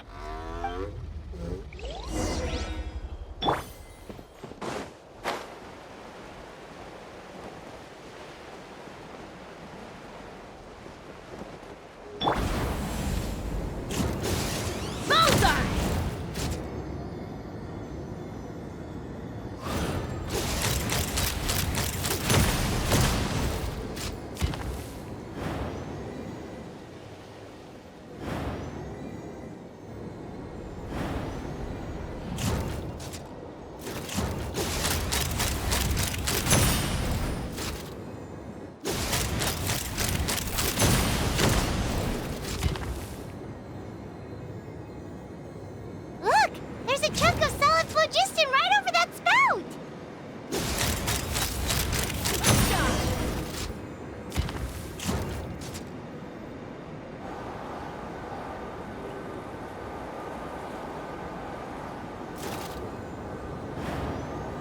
Time to go. It actually worked! But wait, how are Paimon and the Traveler supposed to get up there? Koya can give you a lift. She's actually been following us this whole time. Wow, Paimon didn't notice at all. Well, probably because she didn't want to get too close to humans. Or maybe just me. But right now, we need her power.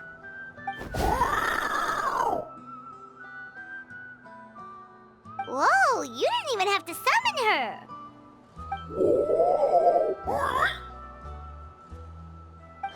Yes, up there. That's probably where Chime is. All right, let's go have a little talk with this T'Pol.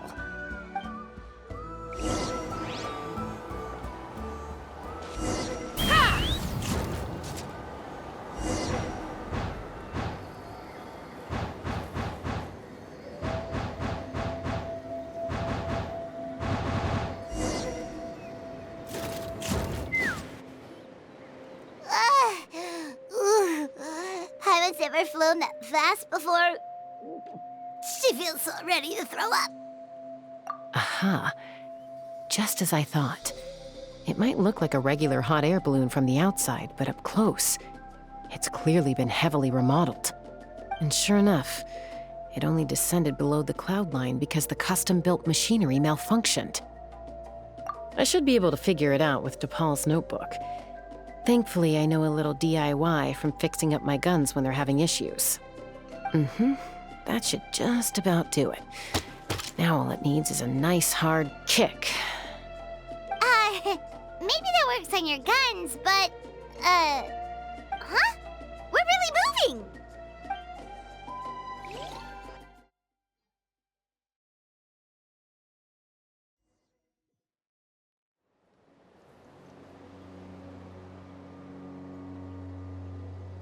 Here it is! The workshop in the sky! Oh, you gotta see it to believe it. Makes you wonder why T'Pol even bothers with phlogiston wings when he has tech like this. Well, according to the notebook, the platform beneath us runs on components from the Cinder City. Those can't be mass-produced. Also, I have some doubts about its mobility after seeing how it moved just now. For someone like T'Pol who dreams of flying freely, this definitely doesn't cut it. But if he's got that relic, he should be able to make a set of prototype wings for himself, right? Why bother making a whole flying workshop so he can mass-produce them? But this doesn't add up. If he's already achieved the power of flight, then he must have bigger dreams we don't know about. But what? With any luck, we'll find the answers in his workshop.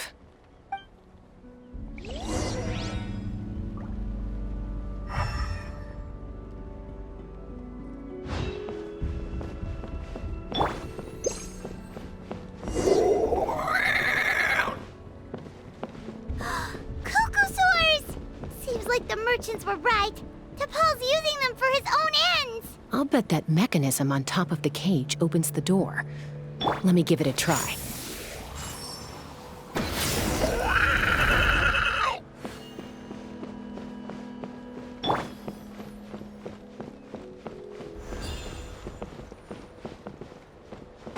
Let's burn this breeze.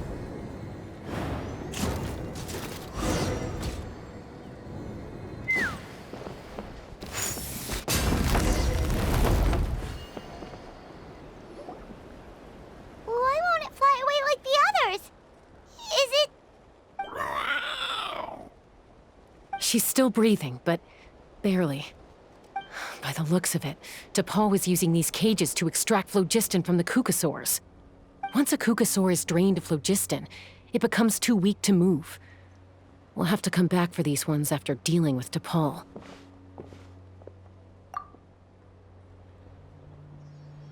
Let me see. Looks like a record of his phlogiston research. Log number 330. With the support of... I was finally able to launch the airborne workshop. Even though it relies on the relic for 80% of its power supply, I've at least taken the first step. Log number 348. Research on the relic is progressing well. I should be able to replicate the technology and scale up production very soon. Has proposed a name for this groundbreaking invention: the phlogiston wings. I think I'm getting close. Soon I will achieve my dreams. Log number 377. Encountered some issues with the new smaller model phlogiston wings. The gaseous phlogiston showed some volatility during the refinement process. Thinks we should proceed at a more cautious pace with the refinement experiments. But after so many past failures, I have to prove that I will succeed this time. Log number 114. Ran an experiment using cucosaurs to refine gaseous phlogiston. It was a success. Log number 117. I've started recruiting merchants and hunters to capture wild cucosaurs. Log number 121. Major breakthrough in the efficiency of phlogiston yield. Huh? So many parts have been crossed out! Yeah, probably the contact he alluded to in his other notebook. Guess he has a benefactor. Did anyone else notice how the numbering system in this notebook suddenly changed halfway through? We haven't got time for textual analysis, I'm afraid. Grab the notebook and let's press on.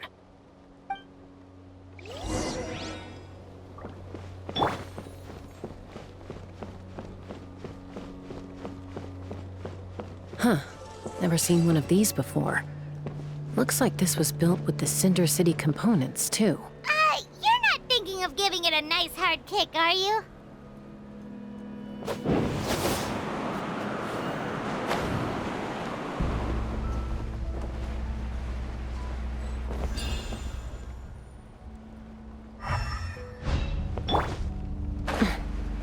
Time to go. Whoa!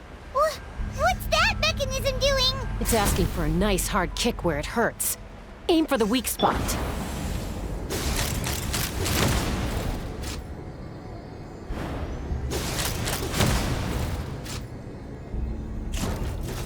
Time to go.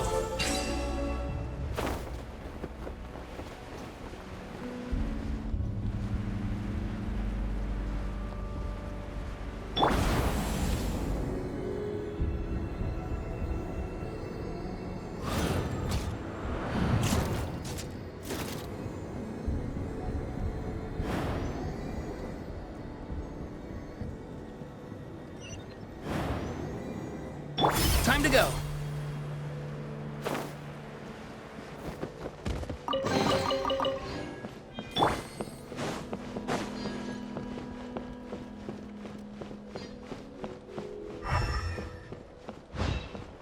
What are they doing here? It's DePaul's henchmen. He must have brought them here using the relic in his prototype wings.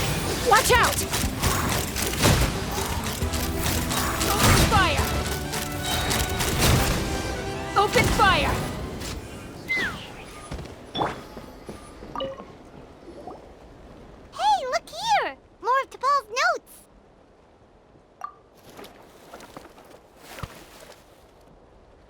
Log number 403. Introduce me to some new comrades who fully support my ideas. I told them that some saurians are blessed with wings, and some people with natural gifts, while the less fortunate among us can only look on longingly as they seize the skies. But I also told them that progress can erase individual differences. Think of the tools humanity has made to fight back against wild beasts. The law we have put in place to even the playing field between the strong and the weak. I promised them that our research will be the new frontier of human progress. With our phlogiston wings, the power of flight will no longer be for a select few to enjoy.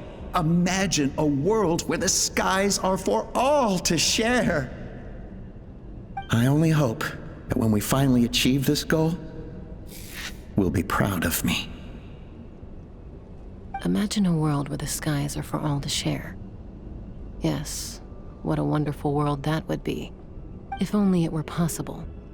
We could respond faster, and so many tragedies could be prevented. But DePaul, what about the saurians you're draining dry of phlogiston? You're not sharing the sky, you're stealing it! Bad move. I won't let you get away with it.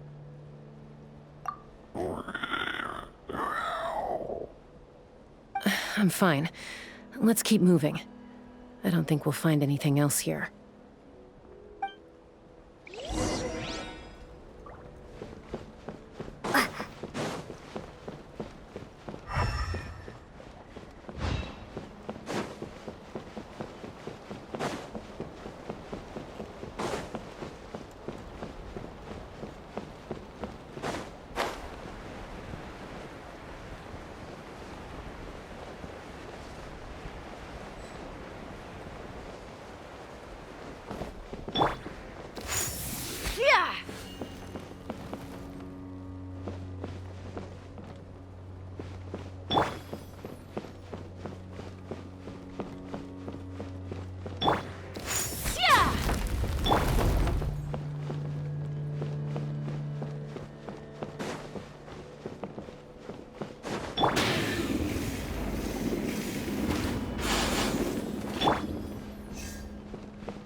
Time to go.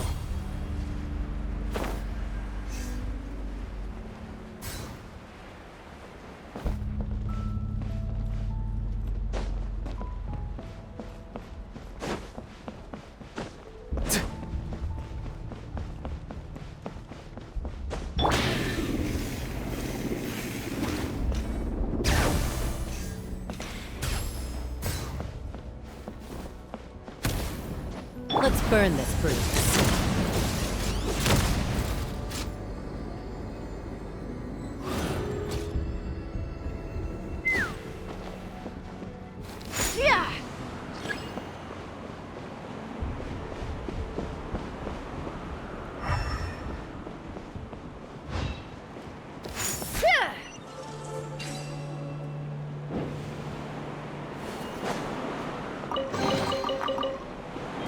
Let's fly.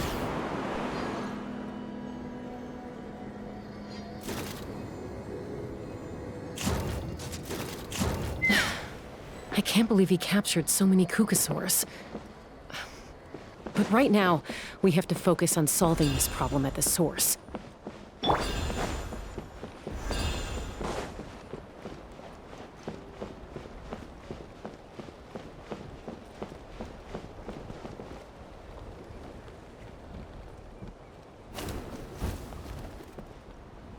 Looks like we've reached the center of the workshop.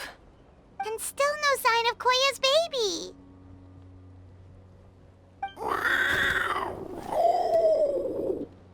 Let's search this area for now. If we still can't find Chime, we'll double back.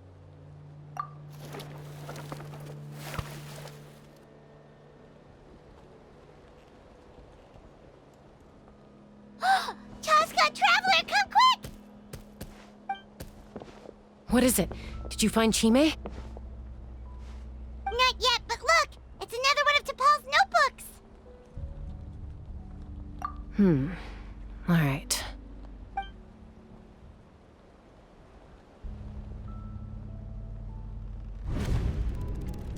Log number 428. We decided to restart the experiments on phlogiston refinement, but without telling. This is the final obstacle to the success of the Phlogiston Wings project. We cannot fall at the last hurdle. Log number 436. Earlier today, suggested using cucosaurs as an intermediary to extract refined phlogiston. It's certainly feasible, but... Anyway, as long as our secret experiment succeeds, I'm sure won't bring it up again. Log number 443. We will conduct the experiment tomorrow. But birthday is coming up, so hopefully we'll have a birthday surprise for her. Log number 444. Huh? Why is this log empty? I guess whoever wrote down the log number was prevented from recording the results.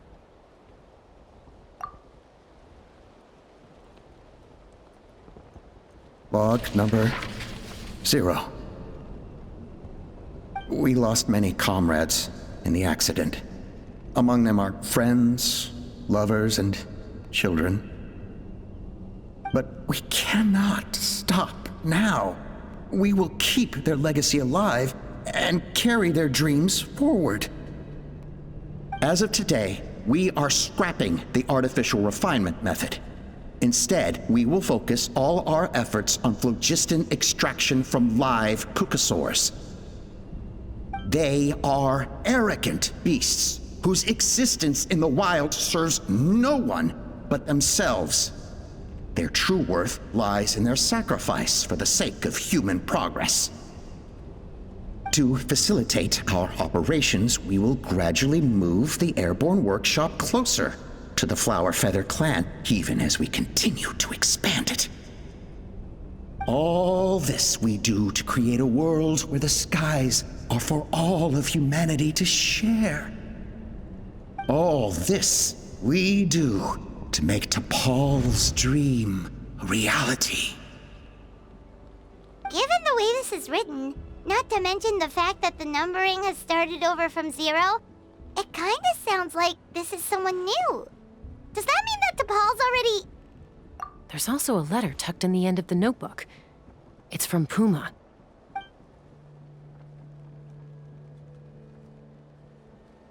T'Pol, I don't know where you are right now, so I don't know how to reach you.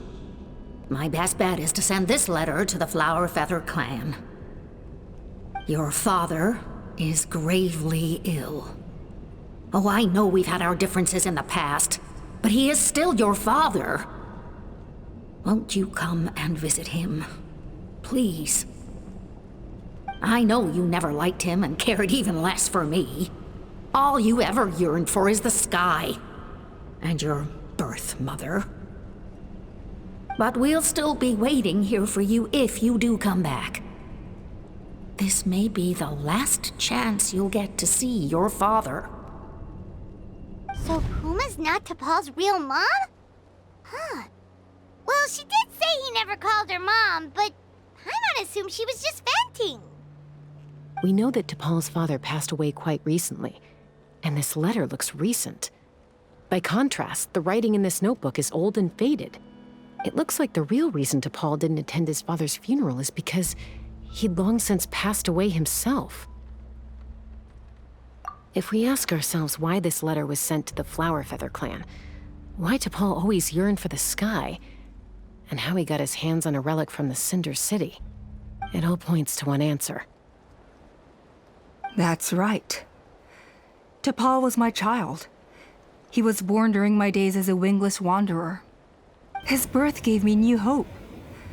I wanted to become the kind of mother who spent her days as a valiant rider, soaring the skies. Not an aimless, wingless nobody. But his father wanted to settle down, to give his child a safe, sheltered life in his tribe. We fought about it constantly, until the love we once had for each other was gone.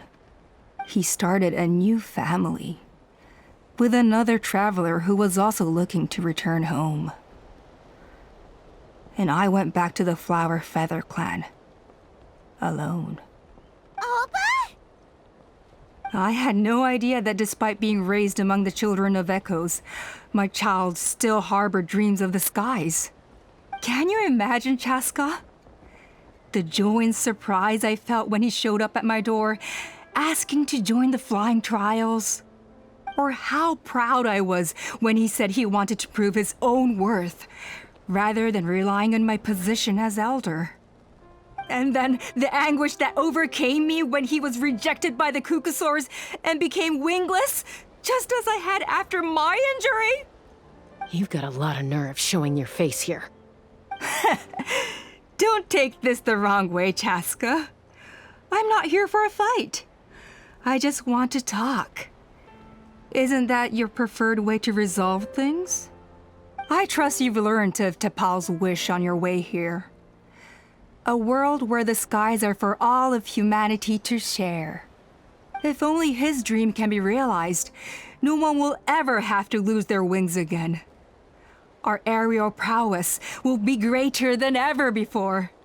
War will never again come at such a great cost. The loss of Koichi is a tragedy that need never be repeated. So tell me, Chaska, do you really wish to see the phlogiston wings forever grounded and gathering dust? Nothing you've said excuses all the conflict you've caused. You mean the argument back at the tribe? It was a necessary measure. Sometimes this is the only way to accelerate the pace of progress. Is a mother harming her children when she coaxes them into swallowing a bitter pill? Of course not. It is a brief moment of suffering for the greater good, and the child would come to understand this in due course. The phlogiston wings are that bitter pill. We will never progress as a tribe if we cling to the scraps the Kukasaurs offer us. Once the people have embraced the phlogiston wings, they will never look back. Even if they learn how the refined phlogiston is sourced. They will convince themselves that the sacrifice of a few Kukasaurs is a small price to pay for our dominion over the skies. But this I had not anticipated. I barely had the chance to introduce the phlogiston wings to the tribe before you found this place. Your plan was hardly foolproof. Yet, it can still be salvaged.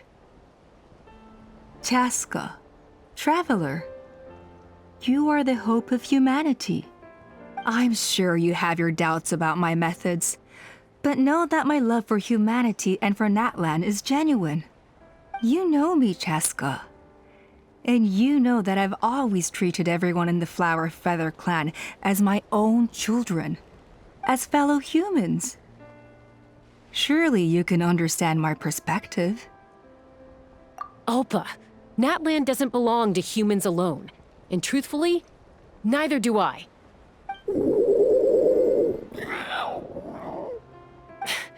How many times has the Abyss invaded Natlan now? And yet despite how much stronger it is than us, Natlan still stands as a nation of humans and saurians. Peace imposed by force will crumble in a matter of days, because social bonds are what hold a civilization together. Weren't you the one that taught me that? And yet you would break the bond we share with our saurian companions to take more power for ourselves? That's as stupid as hacking your own arm off to use it as a club. They are wild beasts, driven purely by instinct. How could they possibly understand human social bonds? How did someone like her ever become a writer? Ha! You overestimate them. They bow to the strong and shun the weak. That's all there is to it. They never gave Tepal a second glance when he was at his lowest, nor me when I returned injured from the Cinder City. It's all about survival of the fittest for them. Plain and simple.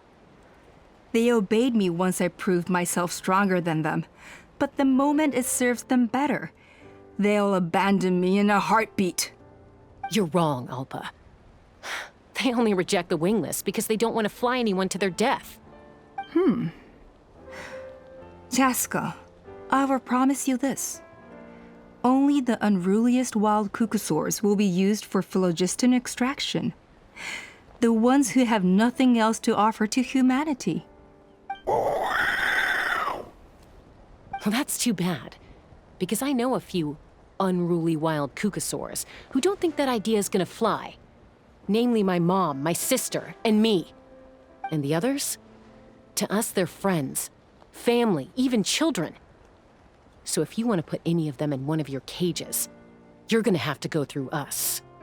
Is that right? I knew you might be difficult to convince. Maybe this will change your mind.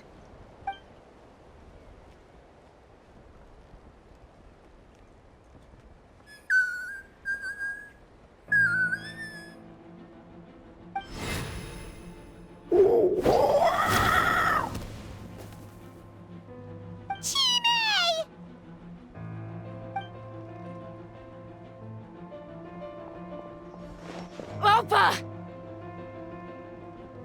Careful! Don't make any rash decisions.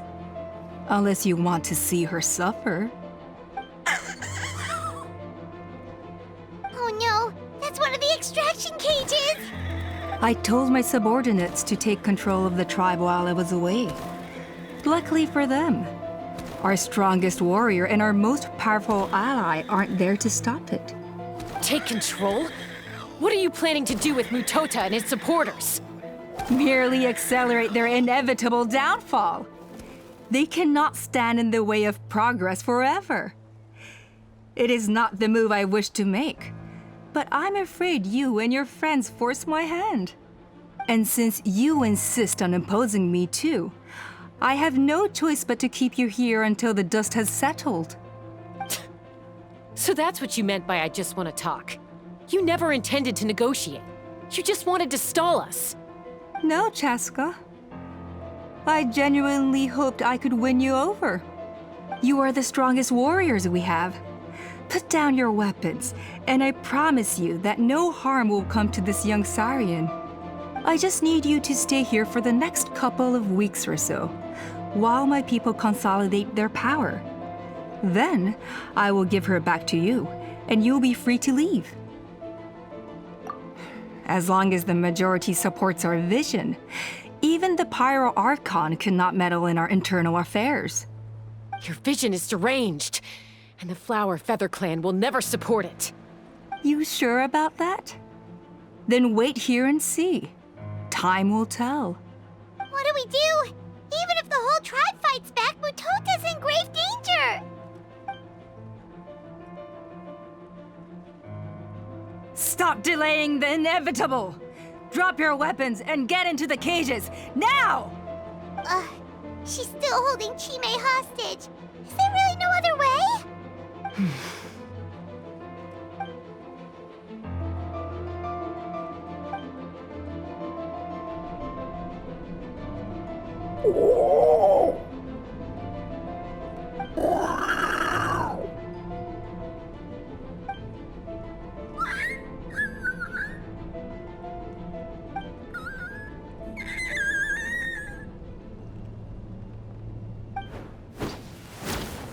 Koya? Huh? What are you yapping about? Stand down. Drop your weapons, now! This instant!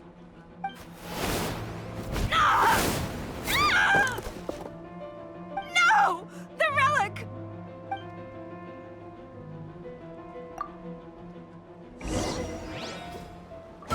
Be free!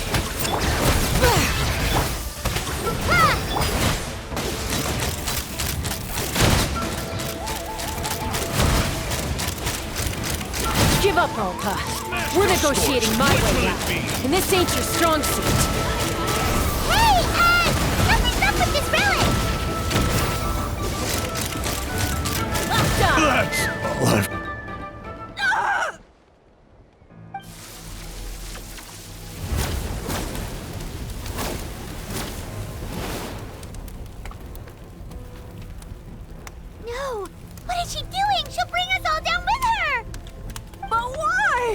We stabilized the relic! Maybe it got damaged in the fight. If we don't think of something fast, this whole workshop is gonna fall apart. No. They're directly beneath us. My beloved tribe!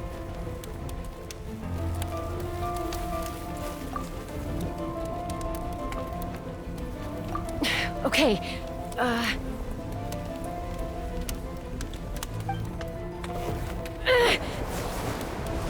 it's too powerful. This ain't a toy like last time. I don't think I can just throw it aside. But we need to get it far away before it explodes. Then the tribe will be safe, and so will this workshop. Koya, remember when we were kids? Come on, let's take this thing high up into the sky. Don't worry, I know I can get rid of it before it explodes. We're talking some surface wounds at most. All I need is for you to catch me at the end, just like old times. I can't hold it back anymore. We have to go. Don't be insane! Alpa! What are you... You're a fool, Chaska! Why would you choose such a risky solution? We cannot entrust the safety of our tribe to this wild Saurian! I'm the fool. You really think you can stand a better chance than me? Sure, it may be asking too much for an ex-wingless to escape the blast radius in time. But I can fly it a safe distance away, even if it's the last thing I do.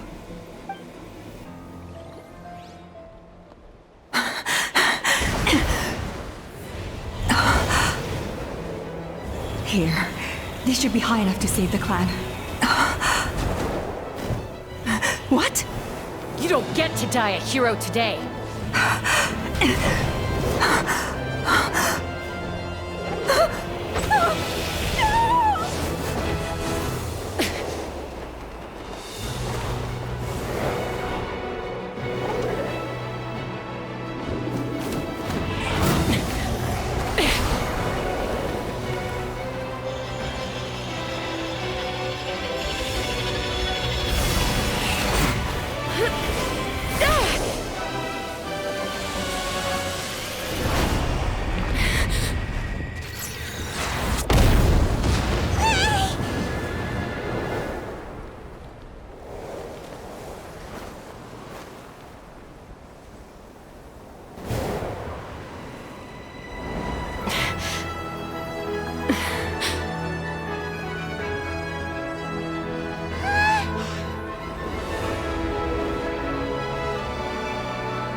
Koya, are you hurt?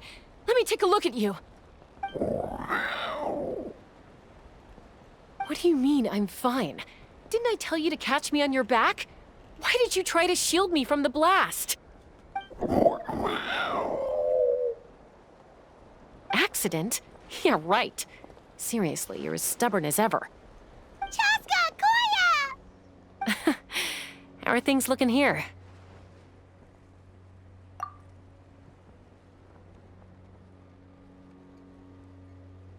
I think that's putting it mildly. I owe you one. Again.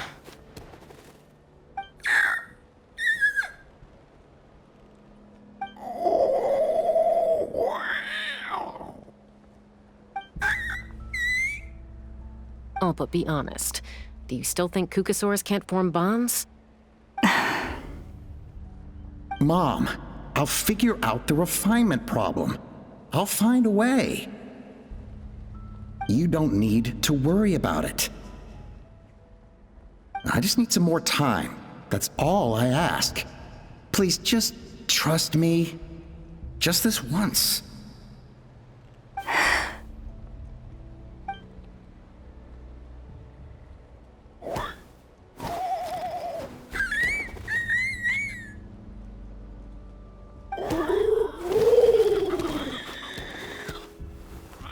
The Flower Feather clan yield to the strong.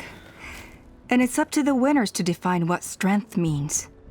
So it looks like it's my turn to yield.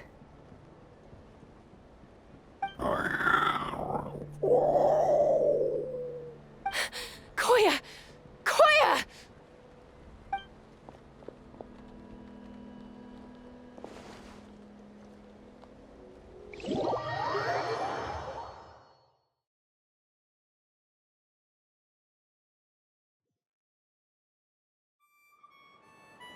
So, you're absolutely sure it's not because of the explosion? Yes, for the 10,000th time, I'm sure. The blast barely touched her. The reason she fainted was old injuries playing up, compounded by overexertion in recent days. The moment she finally relaxed, all the built-up stress finally caught up with her. And no wonder. Honestly, she's just like you. Anyway, now you know how we feel when you go off risking life and limb. Your mother and I would both appreciate it if you lived less dangerously.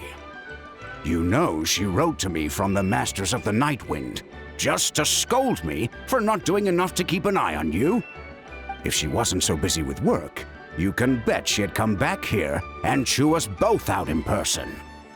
I'll find an opportunity to apologize to her. I promise. You'd better. No more avoiding us, okay? And don't get me started on all the checkups you've missed. Got it. Got it. Huh? Koya? You're awake. I'll go let everyone know. Hey, but we're not done talking. What are we gonna do with her, Even after everything that's happened, she still hasn't figured out how to start the conversation with you. She keeps saying, I don't think Koya has forgiven me yet. But if you ask me, she's the one who's scared to open up and have an honest conversation. For all her confidence, she's a very sensitive soul underneath. You'd think as a peacemaker, she of all people would know how to reconcile with her family after a falling out. She must have been a handful growing up. Thank you for being there for her. And of course, thank you for keeping her safe when you were up there in the sky. Koya, Uncle Cusco, we're here! Ha! I was just telling her that she's not to go chasing danger with Chaska ever again. Cusco, I understand how you must feel. But it's all thanks to Koya and Chaska's efforts that the airborne workshop didn't come crashing down on our heads. Oh, Paimon almost forgot to ask. They didn't hurt you while we were gone, did they? Thankfully, when her co-conspirators tried to arrest me, I was out coaching Koyer and Junan. The two of them were a huge help. They took care of things while I went around rallying the resistance. So, in the end, Alpa's would-be revolt didn't really get off the ground. And as it turns out, not all of the wingless want to see our dear Saurian friends replaced with phlogiston-powered gizmos. I'm so sorry you got mixed up in this, by the way. We should have caught on to Alpa's scheme sooner. We could have saved so many Kukasaurs from getting hurt. Most of the airborne workshop has now been dismantled. We've just left one small, harmless part intact, and repurposed it as a jail for Alpa and her cronies. Let's see how they like being locked up in a sky prison! So, it looks like there's just one last conflict left to resolve. Peacemaker, you're up. I said I had to wait until things had blown over, didn't I? And now they have. But I still have no idea what to say. Koya, I just want to say, I'm sorry for how things went down back then.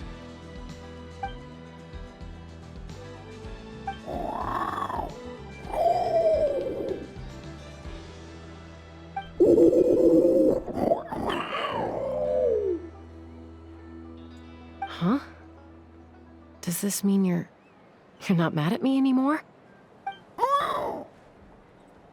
There's that family likeness coming through again. But that day, when we ran into each other...